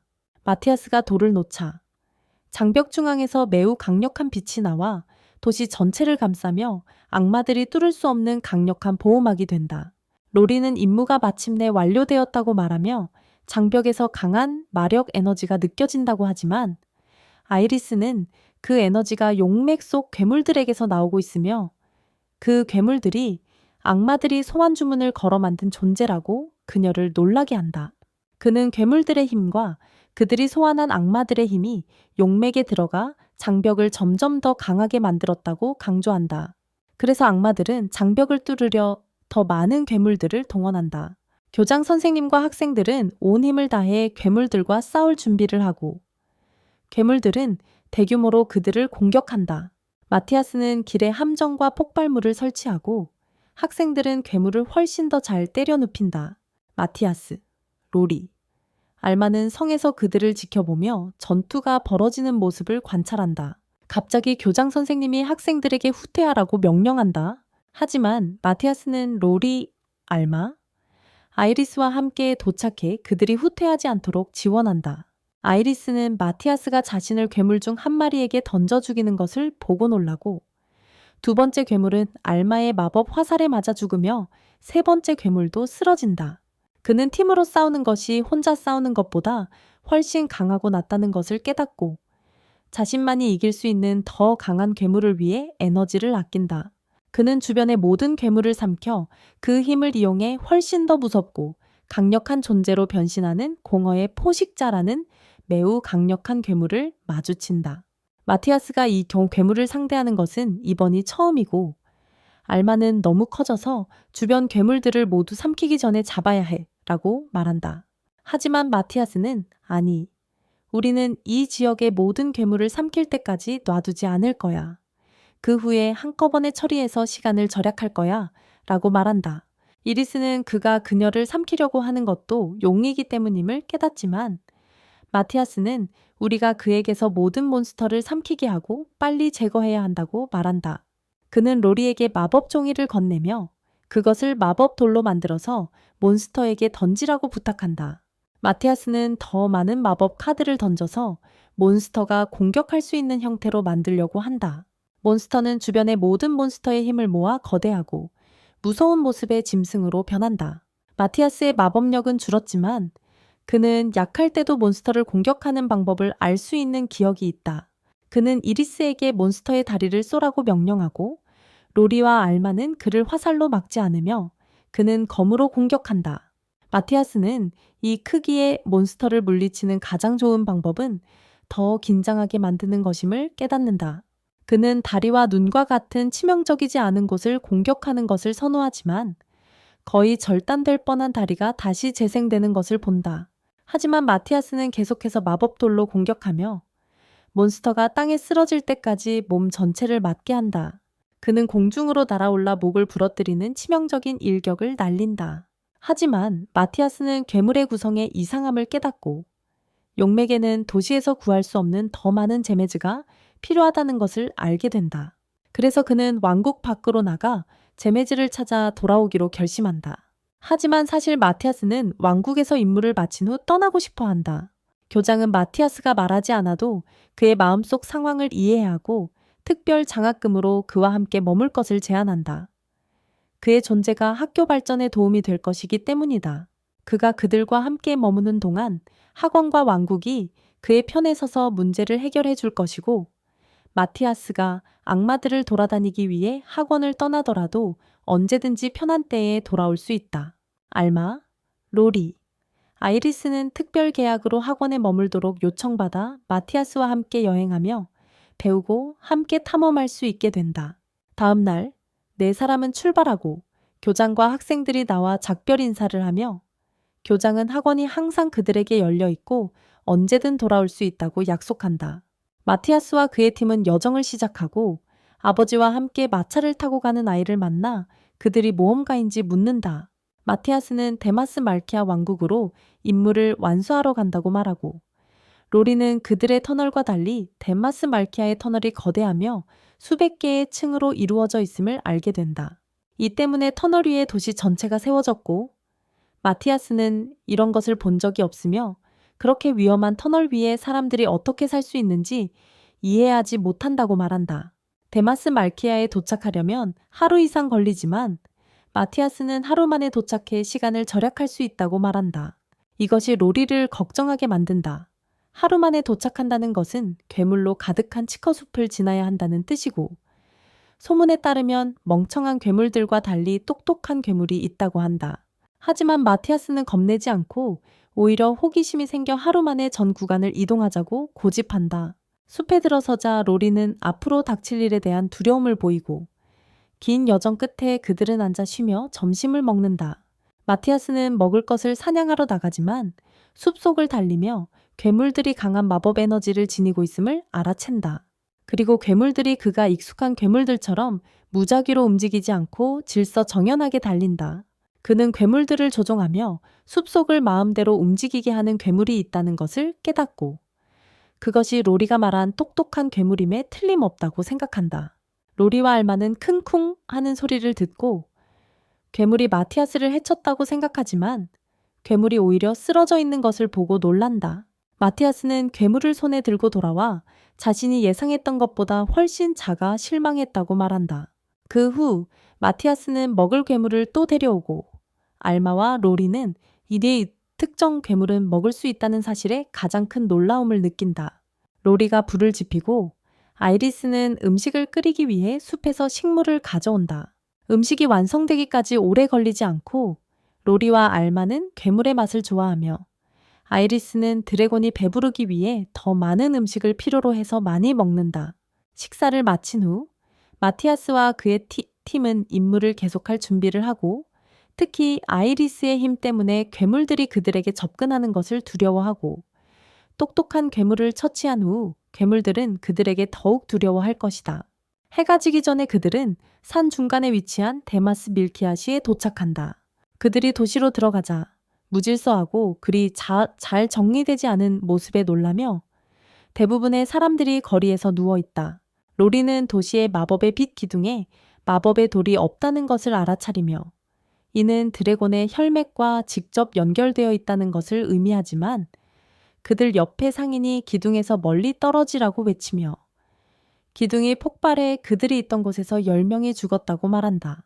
기둥이 폭발하자 로리는 상인에게 화를 내며 왜 이렇게 위험하게 만들고 당신들의 목숨을 위협하냐고 말한다. 상인은 그녀에게 목소리를 낮추라고 말하며 그들이 하는 일은 모두 현자의 명령을 따르는 것뿐이라고, 그들이 해야 할 일을 할 수밖에 없다고 말한다. 그는 그들이 예전에는 마법의 돌을 사용했지만 현자가 마법의 돌이 가장 중요하고 비싼 수출품이라고 말하며 도시의 누구도 어떤 이유로든 그것을 사용하지 못하도록 금지했다고 전한다. 마티아스는 현자가 도시의 낮은 인구의 원인인지 묻고, 상인은 데마스 터널 10층에 큰 괴물이 나타났다고 대답한다. 내가 고용한 모험가들 대부분은 강하고 경험이 많은 사람들이거나 약하고 미숙한 사람들이었는데 그 몬스터가 모두 없애버렸어. 마티아스는 나라의 상태를 대략 파악하고 그 사람에게 사과를 사서 도시로 계속 향한다. 마티아스는 팀원들과 이야기하며 경험이 적은 사람들과 많은 사람들을 함께 넣으면 싸우는 법을 모를 것이고, 게다가 사용하는 무기들도 질이 낮다고 설명한다. 그래서 마티아스는 신디케이트에 가서 데마스 터널에 들어갈 수 있는 허가를 받기로 결심한다. 그게 바로 거리의 표지판에 적힌 말이다.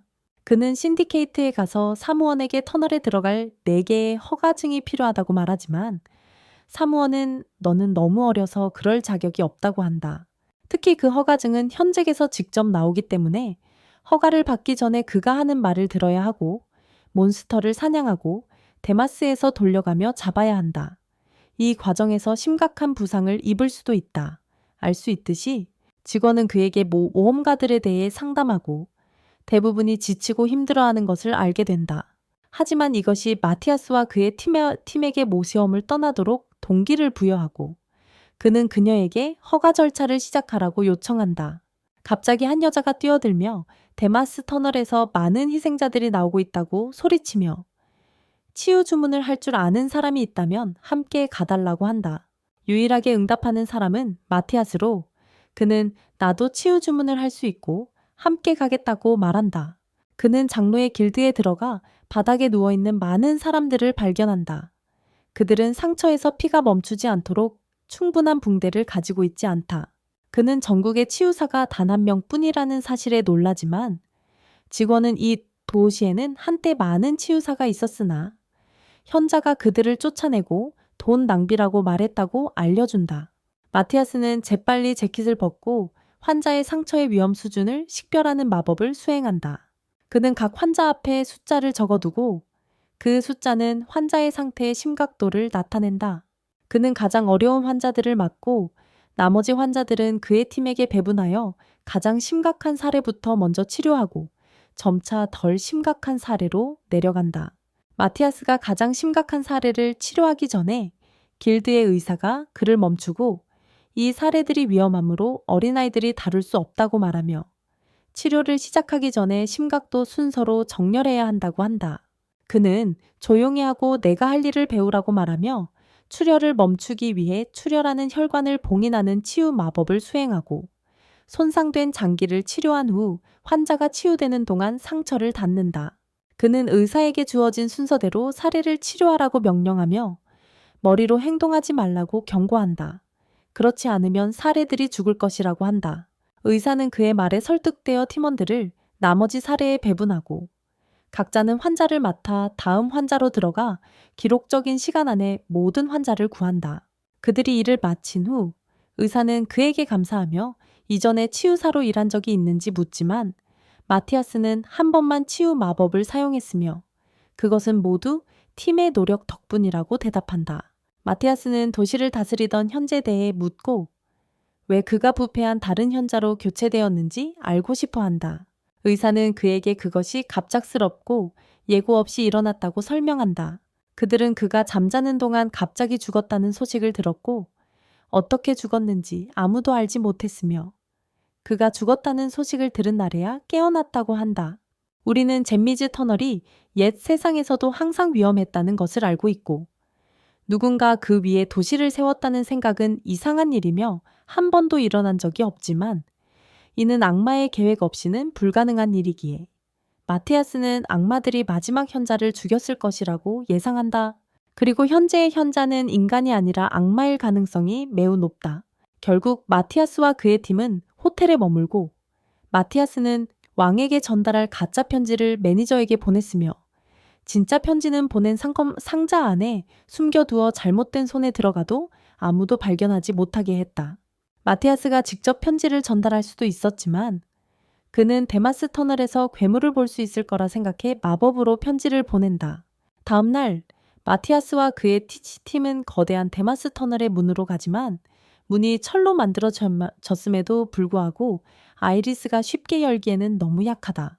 마티아스는 터널에 들어갈 때 대비하고 그들에게 일어날 수 있는 모든 상황에 대비하라고 말한다. 1시간 후 마티아스와 그의 팀은 괴물을 데리고 모험가 길드로 돌아와 그것이 약한 괴물이라 싸우는데 힘이 필요 없다고 말한다. 직원이 그를 어떻게 그렇게 쉽게 없앨 수 있었는지 묻자 마티아스는 자신의 팀에게 공을 돌리며 내가 간섭하지 않았고 그들이 스스로 해냈다고 말합니다. 직원은 하킴이 괴물을 직접 봐야 한다고 말하며 그렇지 않으면 하킴이 승인하기 전까지는 아무것도 지불할 수 없다고 합니다. 직원이 현자에게 편지를 쓰고 마티아스는 그것을 아무 생각 없이 봅니다. 직원은 현자에게 아이리스, 로리, 알마가 괴물처럼 보이고 매우 강력하지만 마티아스는 전투에 참여하기에는 너무 치유자라고 씁니다. 그들은 저녁을 먹으면서 팀의 힘에 대해 이야기하고 로리는 마법을 사용하고 알마는 화살을 쏘며 상대를 마비시킨 후 아이리스가 한 방에 그를 처치한다고 합니다. 저녁 식사 후 마티아스는 현자가 두 사람에게 감시당하고 있음을 알아차리지만 그들을 보지 않는 척하며 현자의 진짜 본성을 드러낼 좋은 기회라고 생각합니다. 그는 머리를 써서 측면 도로로 걸어가며 팀과 텔레파시로 대화해 아무도 그들을 들을 수 없게 하고 그들 뒤에 현자를 따라오는 사람들이 있다고 말합니다. 그래서 그들은 투명화 주문을 시전하고 현자의 부하들이 자신들 주위에 감싸여 있는 것을 보고 그들이 어떻게 사라졌는지 알지 못합니다.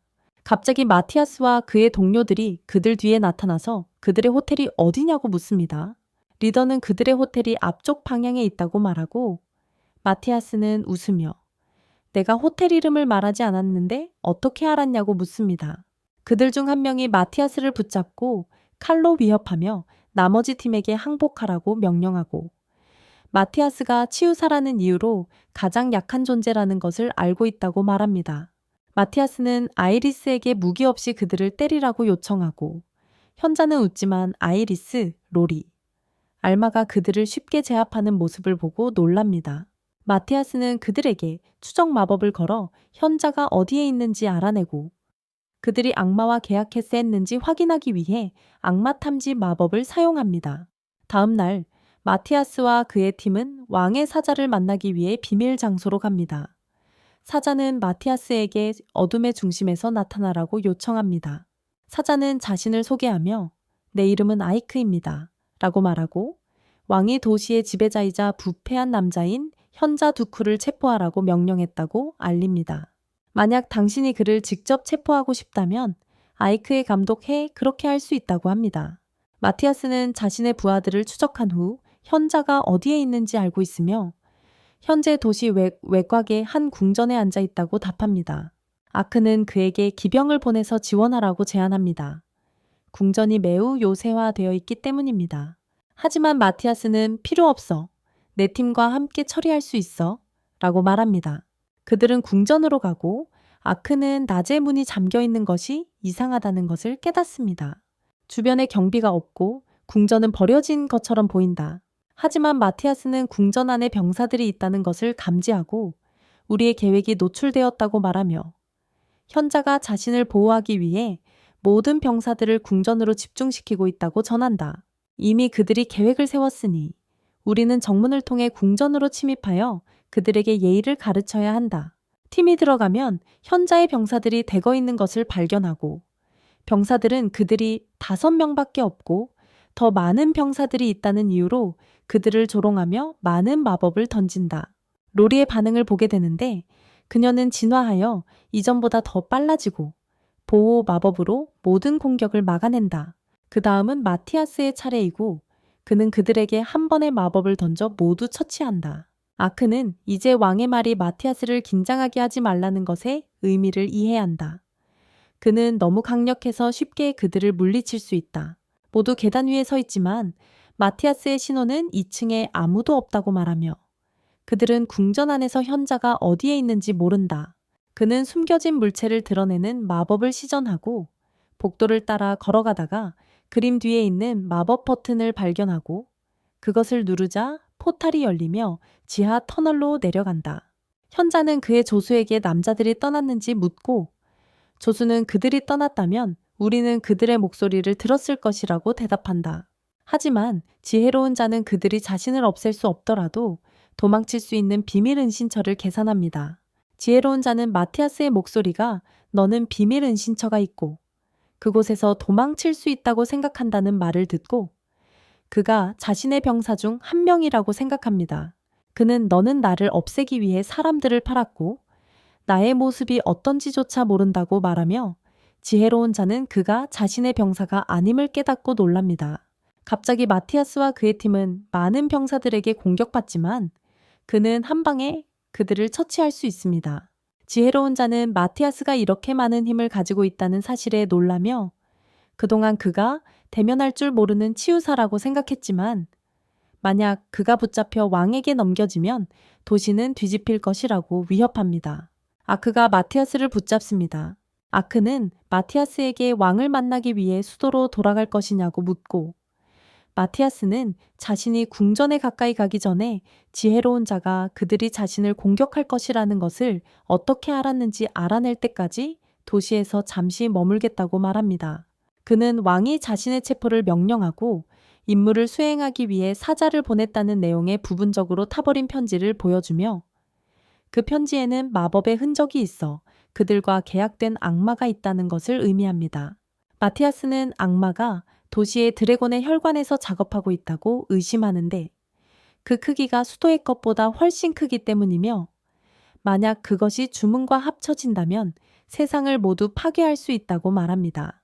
갑자기 그들은 강한 지진을 느끼고 마티아스는 악마들이 드래곤의 혈관을 가지고 놀고 있으며 그들과 싸우기 위해 많은 괴물들을 동원했다고 말합니다. 이것이 지혜로운 자가 그를 붙잡으면 도시가 뒤집힐 것이라고 말한 이유입니다. 마티아스의 계획은 가능한 한 빨리 용의 혈관에서 악마들을 멀리 보내는 것이고, 몬스터들은 적어도 2시간 안에 도시로 도달할 수 있으며 그 시간 동안 악마들을 제거하고 몬스터들을 쫓아낼 수 있다. 그들은 악마들이 숨은 뒤에 용의 혈관에 도착하고 그들이 악마의 기운을 풍기고 있음을 깨닫는다. 마티아스는 여기서 기다리세요. 용의 혈관을 원래 상태로 돌려놓고 나는 악마들이 있는 곳으로 가서 제거하겠습니다. 라고 말한다. 그는 용의 혈관과 소통하는 주문을 걸어 도시 어디서든 빠르게 대화할 수 있게 한다. 로리가 용의 혈관 문제의 위치를 찾아내고 해결하기 시작한다. 하지만 마티아스는 용의 혈관에 실수 하나라도 있으면 도시 전체가 파괴될 수 있다고 경고한다. 몬스터들과의 전투를 1시간 동안 벌인 후 마티아스는 악마의 위치에 도착하여 용의 혈관 제어 주문을 수행한다. 그는 악마가 마력의 변동을 보이고 있음을 알아챈다. 그는 그가 다른 누군가와 소통하고 있다고 의심하며 악마가 하는 말을 듣기 위해 청취 주문을 건다. 그는 누군가가 악매에게 마티아스가 용의 혈관을 처리하려는 사람이 아니라고 말하는 것을 듣는다. 하지만 로리는 그렇고 비록 그의 수준은 낮지만 효과가 있다. 그는 마티아스를 제거한 후 드래곤의 혈맥을 조작하는 로리도 제거하라고 명령하지만 마티아스의 힘을 과소평가하지 말고 전력을 다해 싸우라고 조언한다. 마티아스는 악마를 움직이고 명령을 내리는 리더가 있다는 것을 깨닫고 그가 주술과 드래곤 혈맥에 대해 해박한 지식을 가지고 있음을 알게 된다. 마티아스가 공격을 시작하지만 악마는 쉽게 공격을 막아내고 그는 악마를 과소평가하려 하지만 보스는 그를 시험하는 것일 뿐 과소평가하지 말라고 말한다. 그는 악마가 자신의 4번째 표식을 상대로 주문과 전술을 사용할 수 있다는 것을 깨닫고 그래서 악마의 힘이 이전에 만난 모든 악마보다 강하다는 것을 알게 된다. 보스는 그에게 마티아스를 멀리서 상대하며 사격하라고 명령한다.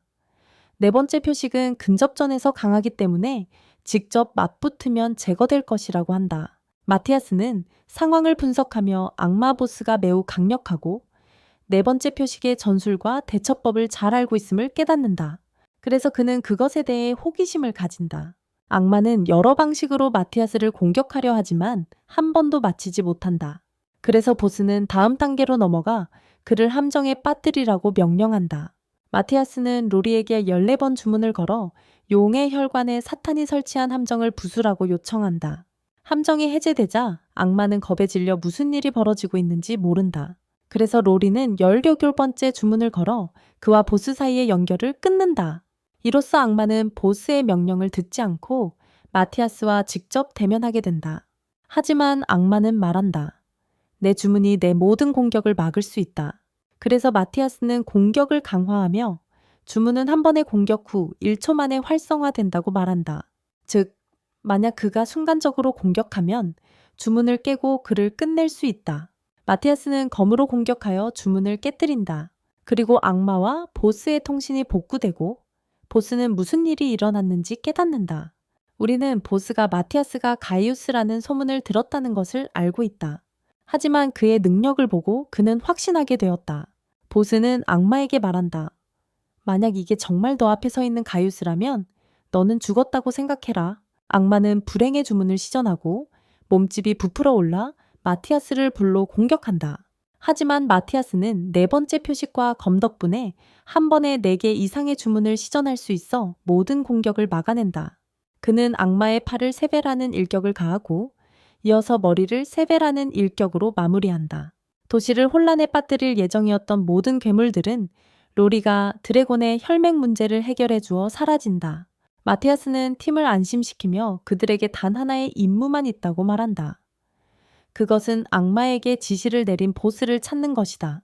마티아스는 그를 찾기 위한 주문을 시전하고 로리에게 드래곤의 혈맥을 다시 작동시키라고 한다. 마티아스는 보스가 로리와의 모든 통신을 엿듣고 있었다는 사실에 놀라며 너는 내가 어디에 있는지 알 수 없다고 말한다.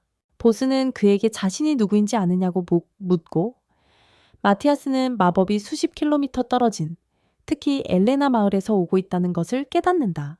하지만 마티아스는 이것이 미끼라고 느끼고 보스가 엘레나에 있다고 믿지 않습니다. 마티아스는 그에게 최대의 힘으로 준비하라고 말하며 언젠가 그가 어디에 있는지 알고 그를 대면하러 가겠다고 합니다. 하지만 리더는 먼저 내 위치를 알게 되면 엘레나의 통신 장치를 파괴하라고 말합니다. 마티아스는 이번에 그 수준이 그가 지금까지 마주한 어떤 것보다 강하다는 것을 깨닫고 그를 대면하고 싶다는 동기가 더 강해지며 가능한 한 빨리 그곳에 가고 싶어 합니다. 이후 마티아스는 팀과 함께 악마 리더에게 도달하는 방법에 대해 늦게까지 논의합니다. 리더가 엘레나와의 통신을 차단했지만 그가 마티아스를 부르기 위해 사용한 전속 마법에는 리더의 신호가 포함되어 있었습니다. 마티아스는 신호를 마법석에 기록할 수 있었고 누군가가 마법석의 신호를 기록할 수 있다는 것이 알맥에는 이상하게 보였습니다. 마티아스는 수천 년 전의 도구가 있어 적을 마법석을 통해 추적할 수 있다고 말하며 그녀를 더욱 놀라게 합니다. 그들이 이 장치를 손에 넣을 수 있다면 리더의 위치를 파악하고 그를 보내버릴 수 있습니다. 수천 년 된 도구를 어떻게 사용하는지 아는 거야. 로리가 마티아스에게 묻는다. 그는 얼굴을 가리려고 애쓰며 마치 이 세상 사람이 아닌 것처럼 보이지 않게 한다. 그는 우연히 알게 됐다고 말하고 그들이 말하기 전에 자신이 그것을 발명했다고 말하는 것을 피한다. 다행히도 로리는 신경 쓰지 않고 그에게 장치가 어디 있는지 묻고 그는 로디니아 연방의 지도를 보여준다. 왕의 도움을 받으면 연방으로 가는 다리를 더 빨리 건널 수 있다. 그들은 감독관에게 도움을 요청할 수 있으니 수도로 돌아가서 감독관과 왕의 의견을 물어봐야 한다. 다음 날 그들은 수도로 돌아가 다른 학원에 가지만 그 학원이 사라졌음을 발견한다. 그들은 계속 가다가 새 학원이 공사 중이라는 표지판을 본다. 교장이 와서 인사하고 아이리스는 참지 못하고 말한다. 우리는 데미스시티에서 매우 강력한 악마를 물리쳤어요. 교장은 새 학원에서 진행 중인 개조 작업에 대해 설명하며 벽을 더 강하게 만들어 악마의 공격을 견딜 수 있게 하고 있다. 학생들은 현재 첫 번째 학원에서 수업을 듣고 있고 모든 학생들이 협력하여 벽을 쌓고 있습니다. 그 후 그들은 교장실로 들어가고 마티아스는 교장에게 무슨 일이 있었는지 이야기하며 자신이 싸우던 악맥에 악마 지도자가 명령을 내리고 있었고 그가 분명 많은 경험이 있다는 것을 알립니다. 그에게 가기 위해서는 로디니아 연방의 국경을 넘어야 합니다. 하지만 로디니아 연방이 여러 나라가 연합한 집단임에도 불구하고 그들이 돌아오지 못하게 하는 악한 나라들이 있습니다. 그래서 마티아스는 왕에게 도움을 요청하고 왕은 특히 악마 문제에 관해서는 강력히 지원할 것이니 왕에게 도움을 청하는 전보를 보내는 것을 고려합니다. 모든 일에 돕는 것을 좋아하는 마티아스는 왕의 승인이 떨어질 때까지 학생들이 학원을 짓는 일을 돕겠다고 교장에게 말합니다. 마티아스의 감독 아래 그는 미스릴 기둥을 사용하면 철보다 더 강해질 것이라고 말합니다. 로리는 건축 마법을 가르치고 아이리스는 무거운 짐을 들어 건축 현장으로 옮기는 일을 돕습니다. 왕은 그들에게 국경을 설정하고 로디니아 연방의 추천서를 작성할 권한을 부여합니다. 경비원들이 왕의 추천서를 보면 그들은 쉽게 국경을 넘을 수 있습니다. 하지만 불행히도 장치가 위치한 지역은 누구도 들어갈 수 없는 구역입니다. 그곳의 마법 신호가 매우 강하기 때문에 마법 재앙을 두려워하고 있어 그 지역에 가까이 갈 수 없습니다. 유일한 해결책은 그들의 모험가 등급을 올리는 것이며 들어가기 위해서는 A 등급에 도달해야 합니다. 모험가가 되기 위해서는 먼저 로디니아의 모험가 길드에 가서 훈련 시험을 치러야 합니다. 하지만 로리는 시간이 많이 걸릴 것이라고 말하며 우리는 낭비할 시간이 없으니 만약 늦어지면 계획비로 가야 한다고 말합니다. 계획비는 아이린을 거대한 드래곤 형태로 데려와서 그 지역을 가로질러 도시에서 돌진하게 하는 것입니다. 그래야 그들이 돌진하는 동안 국경을 넘을 수 있습니다. 많은 돈이 끝에 그들은 모험가 길드로 가고 그들을 알고 있는 직원에 맞이받습니다. 그는 그들이 제한구역에 들어가고 싶어 한다는 것을 알고 있지만 먼저 C등급에서 시작하여 A등급에 도달해야 한다고 말합니다. 하지만 직원은 그들이 A등급 시험을 전부 치를 수 있도록 해주겠다고 약속합니다. A등급의 내용은 선택된 길드 감독과의 모의 전투입니다. 갑자기 젤루가 들어오고 직원이 그에게 묻는다. 여기서 뭐 하는 거야? 그리고 우리는 젤루가 시험 감독관님을 알게 된다. 마티아스는 젤루의 마법 신호를 감지하는데 그것은 악마만큼이나 강력하지만 사실 그는 인간이다. 젤루는 도시에서 유명해지고 도시에서 모험가가 도달할 수 있는 최고 레벨인 S급 모험가로 인정받는다. 하지만 길드는 젤루를 시험 감독관으로 선택하지 않았고 젤루는 다른 감독관이 마티아스를 무서워해 배탈이 났다며 도망쳤다고 말한다. 젤루는 대신 시험 감독을 맡겠다고 제안하고 직원은 마티아스가 괜찮다며 놀라워하며 시험을 시작하라고 요청한다. 직원은 젤루와 함께 시험을 본 사람은 아무도 없었고 그들과 경쟁할 만큼 강하지 않다고 생각해 모두 실패했다고 경고하려 한다. 하지만 시작하기 전에 젤루는 아이리스, 로리, 알마와 상의하며 시험 없이 합격했으니 집에 가라고 말한다. 그 후 마티아스와 상의하며 너와 경쟁할 사람은 너다 라고 말하는데 그는 마티아스를 악마 사냥꾼이자 얼음왕국의 영웅으로 알고 있었다. 전투가 시작되기 전에 마티아스와 젤루는 싸움의 조건에 합의하고 서로 자신이 더 강하다고 믿으며 자신감을 보인다. 한 번도 싸움에서 진 적이 없는 젤루와 악마 사냥꾼이자 얼음왕국의 챔피언인 마티아스. 하지만 젤루는 마티아스에게 마법을 사용해도 좋지만 자신은 마법을 사용하지 않고 오직 검만 사용할 것이라고 말한다. 마티아스는 젤루가 자신도 모르게 힘을 강화하는 주문을 사용하고 있다는 것을 깨닫는다. 젤루는 마티아스를 공격하고 그를 죽이기 위해 검으로 가격하지만 마티아스는 그 충격을 견디고 아무런 영향을 받지 않는다. 두 사람 사이에 치열한 전투가 벌어지고 마티아스는 마치 본능적으로 태어난 것처럼 많은 주문을 사용하는 모습이 보인다. 관중 속에서 알마와 로리는 누군가가 마티아스와 겨룰 수 있다는 것에 놀라고 모험가 길드 직원은 누군가가 젤루에게 맞설 수 있다는 것에 더욱 놀란다. 전투 중에 젤루의 심장 박동이 빨라지고 그의 마법이 증가하며 힘이 증가하고 젤루는 처음으로 자신의 수준 이상인 상대를 만나 그를 이기지 못한다. 젤루는 한번 보고 마티아스와 같은 방식으로 공격하며 이는 그가 관찰력을 가지고 있고 빠르게 배울 수 있음을 의미한다. 젤루는 가장 강력한 공격을 사용한다. 연기가 가득 차고 그는 마티아스를 이길 수 있을 것이라고 생각하지만 마티아스는 영이 뒤에서 나타나 그를 검으로 공격하고 검을 휘두르며 젤루의 얼굴 앞에 검을 두고 다시 겨루고 싶냐고 묻지만 젤루는 항복한다. 직원이 마티아스를 전투의 승자로 선언하고 그는 이제 A급을 취득하고 제한 구역에 들어갈 수 있다. 젤루는 처음으로 패배한 것이기 때문에 마티아스에게 어떻게 그를 이겼는지 그리고 어떻게 하면 그만큼 강해질 수 있는지 물어본다. 마티아스는 그가 잘하는 책을 주며 마법 주문을 배우라고 말한다. 네가 재능이 있으니 이 책을 배우면 나보다 훨씬 강해질 거라고 한다. 하지만 젤루는 독서를 싫어하므로 마티아스는 그에게 132페이지에서 두통을 치료하는 주문을 찾아보라고 말한다. 그 주문은 읽기에 지칠 때 사용할 수 있다. 가는 길에 젤루는 마티아스와 그의 팀과 함께 걷고 S급 시험을 치르고 도시에서 가장 강력한 사람이 되겠다고 제안한다.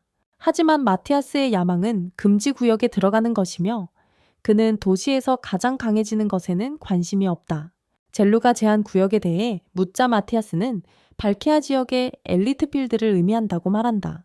젤루는 발케아 지역에 이상한 기운이 있다는 오래된 소식을 듣고 그곳의 분위기가 최근 많이 변했다고 전한다.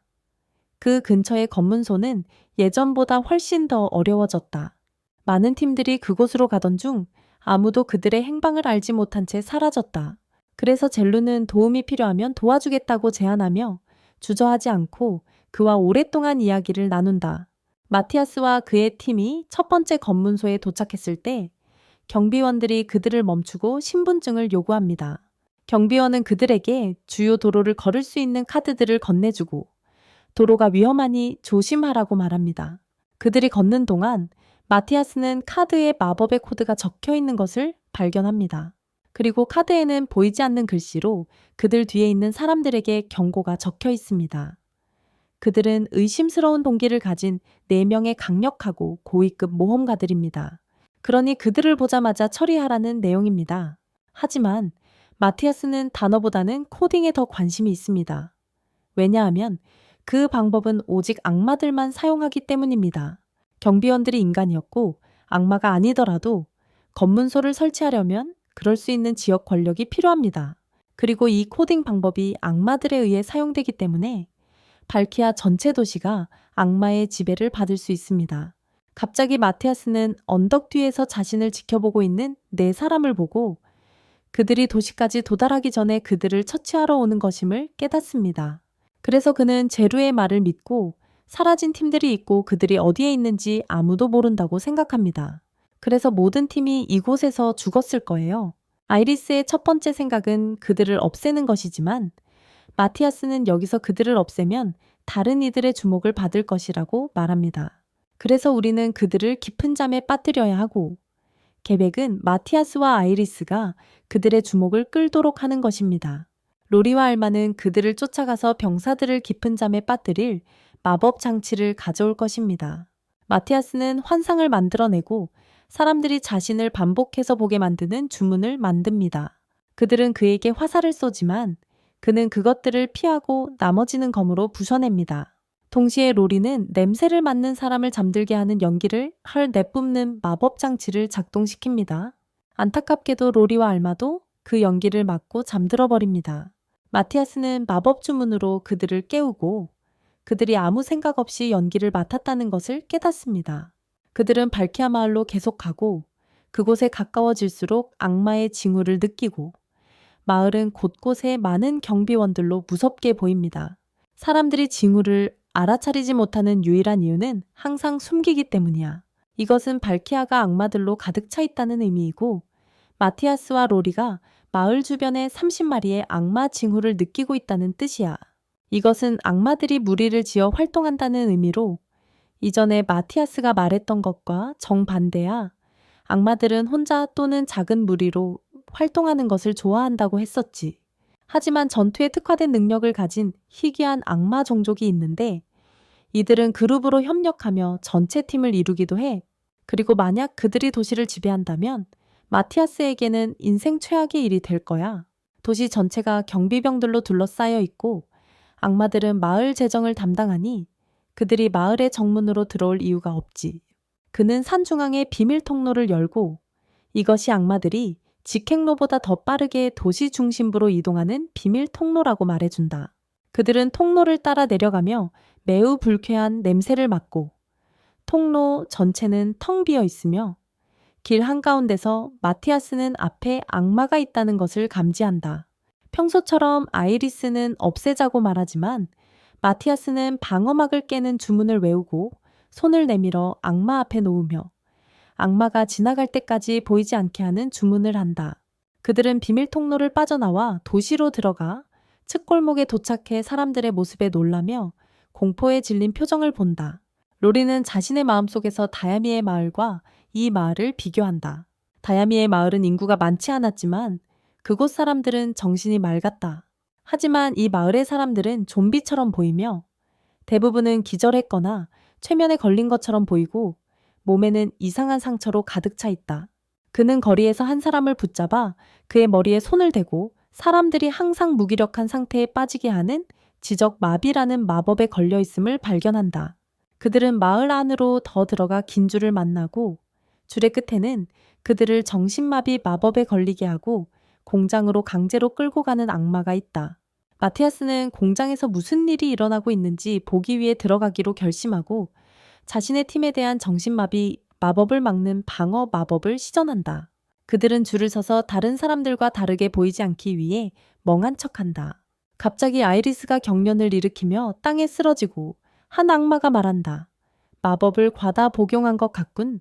그들은 줄을 지나 공장에 들어가지만 금속 정제 공장에서의 생산량이 매우 많다는 것을 알게 된다. 로리는 이상한 돌을 손으로 만지며 마티아스가 그것이 마법의 랭킹 광물이라고 말한다. 정제된 광물에서 얻은 마법의 결정은 폭발물을 만드는 데 사용됩니다. 만약 100% 순수한 랭킨을 대량으로 모은다면 도시 전체를 폭파시킬 수 있지만 그렇게 많은 폭발물을 모으려면 수십 년이 걸릴 것입니다. 하지만 중요한 것은 그들이 계획을 알아냈고 그것을 무력화할 방법을 고민하고 있다는 점입니다. 분명 전통적인 방법 대신 이런 방식을 생각해낼 과학적 능력을 가진 영리한 악마가 있을 겁니다. 하지만 그 악마의 계획을 물리칠 수 있는 유일한 방법은 전쟁뿐입니다. 우리는 마을에 약 32마리의 악마가 있고 그들이 반쯤 조직된 형태로 도시 곳곳에 분포해 있지만 주된 집중지는 도심이며 악마의 절반은 팀으로 협력할 수 있는 능력이 있어 마음대로 떨어질 수 없다는 것을 알게 됩니다. 그리고 중앙시설이 도심에 있기 때문에 그들이 그곳에 있는 한 시설을 지킬 수 있습니다. 로리는 한 마리의 악마를 없애면 나머지가 알게 될 거라고 말하고 알마는 한꺼번에 모두 싸우자고 제안합니다. 하지만 마티아스는 그렇게 하면 우리 가족가 제거될 거라며 해결책은 그들의 집결을 역이용하는 것이라고 말합니다. 그리고 밤의 악마들은 52일 구역에서 거대한 마법 신호를 목격합니다. 그들의 리더는 신호의 출처를 찾아서 에어리어 51을 포위하라고 지시한다. 악마들이 그 지역을 포위한다. 그들은 그 지역에 무엇이 있는지 모르지만 반드시 가두어야 한다. 두 마리의 악마가 그들 앞에 있는 아이리스를 발견하고 그들이 그녀를 공격하기도 전에 마티아스가 뒤에서 그들에게 칼을 휘둘러 처치한다. 악마들은 마티아스와 그의 팀이 그 지역에 함정을 설치하고 하나씩 제거하고 있다는 사실에 놀란다. 마티아스의 계획은 아이리스의 힘을 사용해 마법 신호를 만들어내고 악마의 절반이 그녀 주위에 모이게 하는 것이다. 아이리스의 역할은 그들을 도심에서 멀리 떨어뜨리고 외곽으로 끌어내어 미끼로 사용하는 것이며 알마와 로리는 그들이 그룹으로 모일 경우 주의를 끌어야 한다. 아이디어는 그들을 저지하는 것이고 그들은 하나씩 사라질 것이다. 아이디어는 악마의 절반이 아이리스를 느끼고 그들과 싸우고 있다고 생각하게 만드는 것이다. 알마는 폭발 마법이 섞인 마법돌을 잡고 집 위로 날아가는 악마에게 던진다. 하지만 그것만으로는 악마를 물리칠 수는 없지만 마티아스가 그것을 처치할 때까지 주의를 분산시키기에 완벽하다. 하지만 악마들은 다시 균형을 되찾으려 하고 집 지붕에 서서 스포팅 마법을 사용하여 함정이 어디에 있는지 마티아스와 그의 팀이 어디에 있는지 알아낸다. 그러나 마티아스는 자신의 마법과 팀의 마법의 힘을 줄이고 그들에게 사라지라고 말한다. 그래서 그들은 도시의 다른 사람들과 구별할 수 없다. 악마 사령관은 누군가가 마을에 들어와 이렇게 넓은 지역에 함정을 설치하면서 항상 감시받고 있다는 것을 이해하지 못한다. 그가 폭발물이 아닌 검자국이 있는 악마의 시체를 발견했을 때 그는 누군가가 숨어 있다가 그들을 공격할 것임을 깨닫는다. 마티아스는 악마들의 움직임 패턴이 변했음을 알아차린다. 그들은 모두 제자리에 머물고 아무도 무작위로 도망치지 않는다. 그리고 그들은 함정이 없다는 것을 깨닫고 진짜 함정은 나타났다 사라지는 마티아스라는 것을 알게 된다. 악마들이 이미 모여서 그들에 대한 계획을 이해했기 때문에 마티아스는 그들과 직접 맞설 수밖에 없었다. 그는 다른 악마들을 납치하고 함정이 없고 악마를 처치하는 유일한 방법은 사용해야 한다고 말한다. 폭발물, 우리가 도시의 절반에 불을 지른다 해도 갑자기 서 있는 악마 중 하나가 칼에 맞아 즉사한다. 악마의 우두머리는 그를 공격한 사람이 계획을 세우고 그들과 싸워온 마티아스라고 생각한다. 하지만 실제로 그를 공격한 것은 젤루이며 그는 칼을 들고 악마들 앞에 용감하게 서 있다. 한편 마티아스는 강한 마법 신호를 감지하고 그쪽으로 다가가며 신호가 나타나 젤루가 그곳에 있다는 것을 드러낸다. 젤루는 악마들에게 둘러싸여 있으므로 마티아스가 그를 지원하고 두 마리의 악마를 처치하지만 남은 악마는 4마리뿐이다. 젤루는 악마 우두머리와 정면으로 맞서지만 젤루의 힘에도 불구하고 악마 우두머리는 그보다 훨씬 강하고 그의 팔을 쏠 수 있다. 젤루는 그와 치열한 결투를 벌이며 마티아스의 책에서 많은 주문을 배웠음을 보여주지만 눈앞의 악마는 매우 강력하여 그를 이길 것이다. 하지만 젤루는 마티아스에게 간섭하지 말라고 말하며 자신을 키워줄 것이라고 하고 악마는 강력한 일격을 날리고 젤루는 강철 절단 주문을 사용한다. 두 사람은 서로를 가격하지만 다행히도 젤루의 공격이 악마를 땅에 쓰러뜨리는 것이다. 그들은 모두 땅에 누워 몸을 움직일 수 없는 젤루에게 달려가지만 악마가 죽었다는 사실을 깨닫지 못하고 그의 눈은 여전히 열려 있다. 악마가 갑자기 일어나서 마티아스를 검으로 공격하지만 마티아스는 그를 따라잡아 악마가 그를 가격하기 전에 자신을 방어한다. 악마는 그의 반사신경이 여전히 인상적이라고 말하지만 봉인을 파괴하고 세상에 돌아와 싸우겠다고 약속하며 악마는 먼지 속으로 사라진다. 마티아스는 누군가가 악마의 몸을 사용했던 적이 있다는 것을 알고 있지만 그 몸은 힘을 견디지 못했다. 그럴 수 있는 유일한 사람은 마을의 악마를 지배했던 보스였고 그는 악마의 우두머리의 몸을 입었던 사람일 것이다. 젤루는 여전히 땅에 누워 움직일 수 없으므로 마티아스는 치유 마법을 시전하여 그를 치유한다. 그들이 마을의 악마들을 처치한 후 마을 사람들을 마비시키기 위해 사용된 마법이 사라지고 마을 사람들은 의식을 되찾으며 마을은 정상으로 돌아온다. 젤루는 사람들을 향해 일어나 연설하며 나는 레벨 S의 모험가 젤루이며 비상 통치 아래 이 도시를 지배한다고 말한다.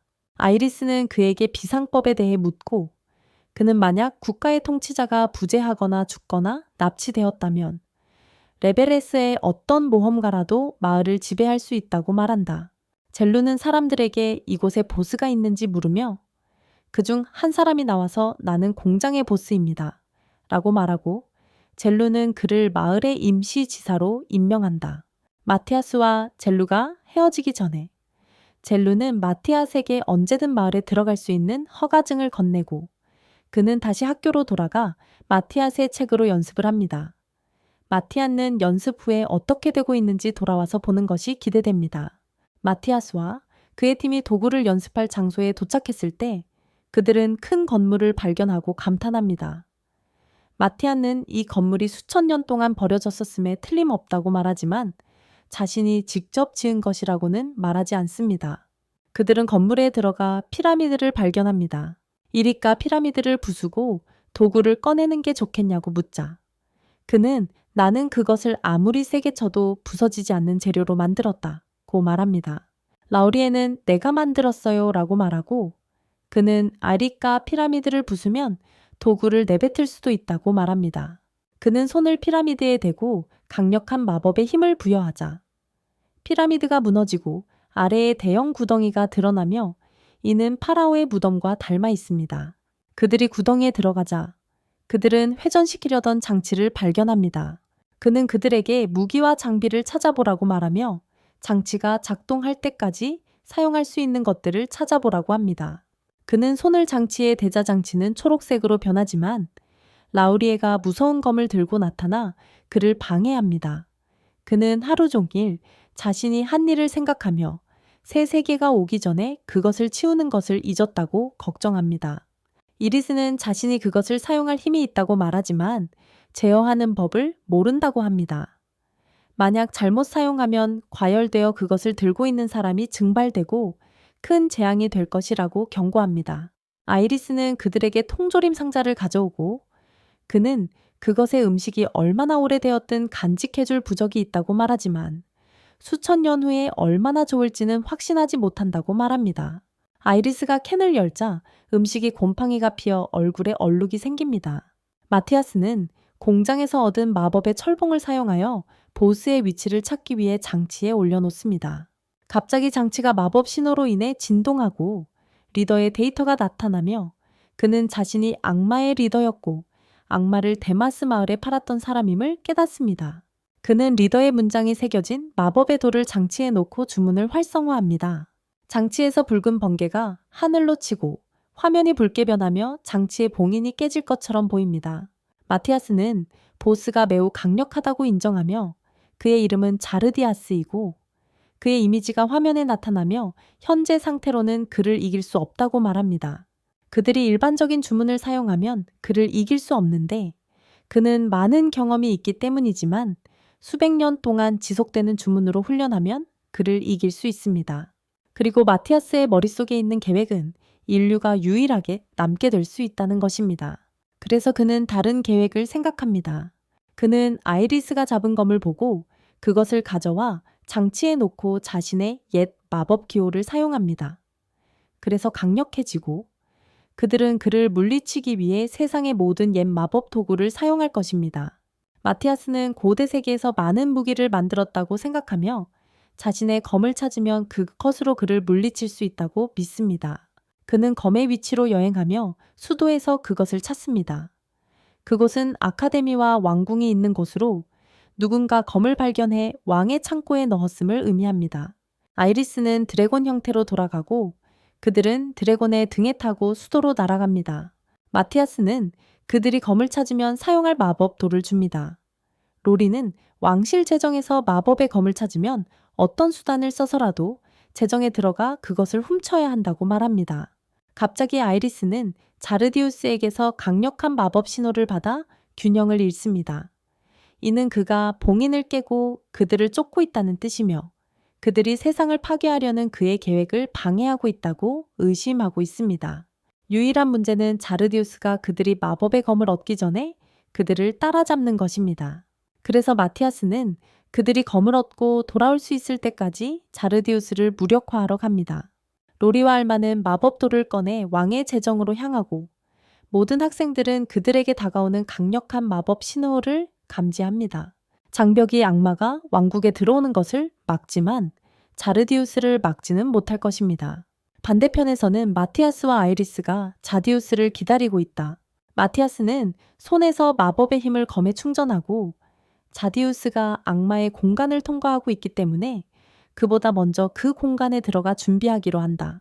갑자기 자디우스가 다가오면서 분위기가 붉게 변하고 시간 장벽이 열리자 마티아스는 그를 막으려 공격하지만 실패하고 싸우는 것 외에는 그를 없앨 방법이 없다는 것을 깨닫는다. 자디우스는 무서운 모습으로 서 있고 아이리스가 그를 쏘지만 그는 아무렇지 않게 공격을 막아낸다. 자디우스는 시간의 문에서 검을 꺼내며 세상을 파괴하기 전에 낭비할 시간이 없다고 말한다. 우리는 자디우스와 마티아스가 이 대결을 오래도록 기다려왔다는 것을 알고 있다. 자디우스가 아이리스를 쏘고 마티아스는 그녀가 끝내기 전에 그녀에게 달려간다. 자디우스가 뒤에서 그를 향해 돌진해 빠르게 공격하고 마티아스는 자디우스가 지금까지 만난 어떤 악마보다 훨씬 강하고 빠르다는 것을 깨닫는다. 한편 알마와 로리는 왕실 금고에 도착한다. 경비원이 그들의 입장을 막고 왕이 그들 뒤에 나타나 상황을 설명한다. 그는 경비병에게 금고문을 즉시 열고 그들을 들여보내 원하는 것을 가져가라고 명령한다. 다시 마티아스로 돌아가면 그는 여전히 자디아의 공격을 연달아 막고 있지만 그들의 타격을 막지 못하고 멈출 수 없다. 마티아스가 이길 가능성은 점점 줄어들고 있으며 특히 막을수록 그의 마법이 약해지고 있다. 알마와 로리는 마법검을 얻기에는 너무 늦었고 그래서 마티아스는 세상을 구하기 위해 자신을 희생하며 자디우스와의 싸움에서 이기기로 결심한다. 자디우스는 마티아스의 목표가 장벽을 보호하는 것임을 깨닫고 그를 공격하기 시작하고 마티아스도 맞서 싸운다. 자디우스는 땅 위에서는 어떤 악마도 장벽을 넘을 수 없지만 공중에 악마가 있어 로리와 알마가 검을 가지고 그에게 다가가지 못하게 할 것이라고 말한다. 그 악마는 로리와 알마 앞에 서서 그들이 검을 찾아 마티아스에게 주려 할 때 그들을 막으려 하지만 그들은 서로 협력하여 그를 물리치고 제거하는 데 성공한다. 그들은 또 다른 악마가 앞에 서서 동료들을 위협하며 검을 가져오라. 그렇지 않으면 제거하겠다고 말하는 것을 보고 놀란다. 마티아스는 장벽에서 악마의 마법 신호를 감지하고 자디우스가 수도에서 처음 그들을 제거했던 두 악마의 부하였음을 깨닫는다. 자디우스는 계속해서 바리케이드를 공격하며 마티아스가 전력을 다해 싸우도록 도발한다. 그는 죽음을 생각하며 새로운 세계로 돌아가 자르디우스를 물리치기 위해 더 훈련해야겠다고 다짐하지만 곧 로리의 말을 떠올리며 그녀가 그에게 힘을 내어 이기라고 격려한다. 그는 힘을 모아 자르디우스를 공격한다. 한편 다른 학원의 학생들이 교장과 함께 도착해 친구의 결박을 풀고 악마를 공격해 묶는다. 로리와 알마는 마티아스에게 마법의 검을 전하기 위해 달려가고 마티아스는 여전히 최선을 다해 자르디우스와 맞서고 있다. 마티아스는 옛 생명 에너지를 마법의 힘으로 변환해 자르디우스와 맞설 준비를 한다. 아이리스가 방역을 시도하지만 안타깝게도 그녀의 모든 마법은 자르디우스에게 통하지 않고 그는 그녀보다 더 강한 힘으로 반격한다. 마침내 로리가 손을 뻗어 검을 마티아스에게 던지고 그가 검을 잡자 검의 형태가 변하지만 갑자기 자르디우스가 검으로 그의 등 뒤를 찔러 배에서 검을 빼낸다. 그는 공중에서 떨어지고 모두가 그가 죽었다고 생각하지만 로리가 그의 이름을 외치자 검에서 마법 에너지가 나와 그를 되살린다.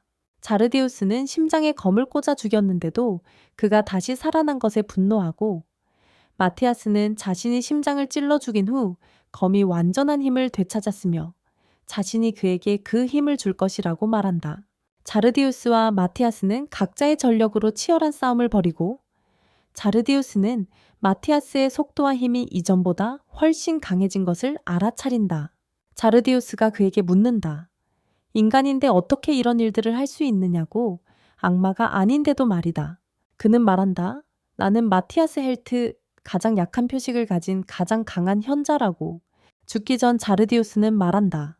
시간이 지나면 자신보다 더 강한 악마들이 올 것이고 그들이 자신을 끝장낼 것이라고. 마티아스 인생에서 가장 어려운 임무가 끝나고 수도는 정상으로 돌아온다. 학원 학생들과 교장은 마티아스를 축하하러 간다. 마티아스는 자신의 검을 부순다. 그것은 일회용 검이기 때문이다. 그는 학원과 평범한 일상으로 돌아가지만 완전한 마력을 회복하는 데 시간이 필요하다. 마티아스와 그의 팀, 그리고 교장은 왕궁으로 가서 금고에 들어가 마티아스가 수도를 구하는 데 사용한 검을 가져가게 해준 것에 감사한다. 왕은 수도를 구해준 것에 감사하며 그들에게 소원을 들어주겠다고 제안한다. 마티아스는 모험가의 삶을 살고 싶다고 말하고, 왕은 경비병들에게 금고를 열어 그들이 원하는 것을 가져가게 명령한다. 그들은 금고에 들어가 발견한 무기에 놀라지만 마티아스는 그것들이 필요 없다고 말하며 내가 그것들을 만드는 방법을 가르쳐 줄 수 있다고 말한다. 아이리스는 모든 무기를 버리고 음식을 찾으러 간다. 그녀는 마티아스가 한때 아담한트로 만든 창에 맞고 동시에 그가 같은 재료로 알맹해 줄 수 있는 활을 만든다. 그녀는 경비원에게 그것에 대해 묻고 그는 그것은 내 것이라고 말하며 우리가 저렴한 가격에 팔았다고 한다. 그들은 회사로 가서 그것이 도시에서 고철을 수집하는 가장 큰 회사라는 것을 알게 된다. 그들은 판매원에게 활에 대해 묻고 그는 활을 금속으로 바꿀 때까지 갈아줄 것이라고 말한다. 이상하게도 마티아스는 그가 가진 모든 금속을 사기로 결심하고 합금 재료에서 금속을 분리하여 나머지 세 개보다 더 발전된 새로운 무기를 만들 수 있다고 생각한다. 아이리스는 마티아스의 눈길을 끌고 그가 그것을 사기를 원한다. 마티아스는 아이리스가 음식 이외의 것을 좋아한다는 사실에 놀라지만 곧 드래곤은 밝은 색을 좋아한다고 생각한다. 그들이 원하는 것을 다 산 후 그들은 회사 문 앞에서 매니저가 마티아스에게 긴급 상황이 있으니 빨리 나와야 한다고 말하는 것을 보고 놀란다.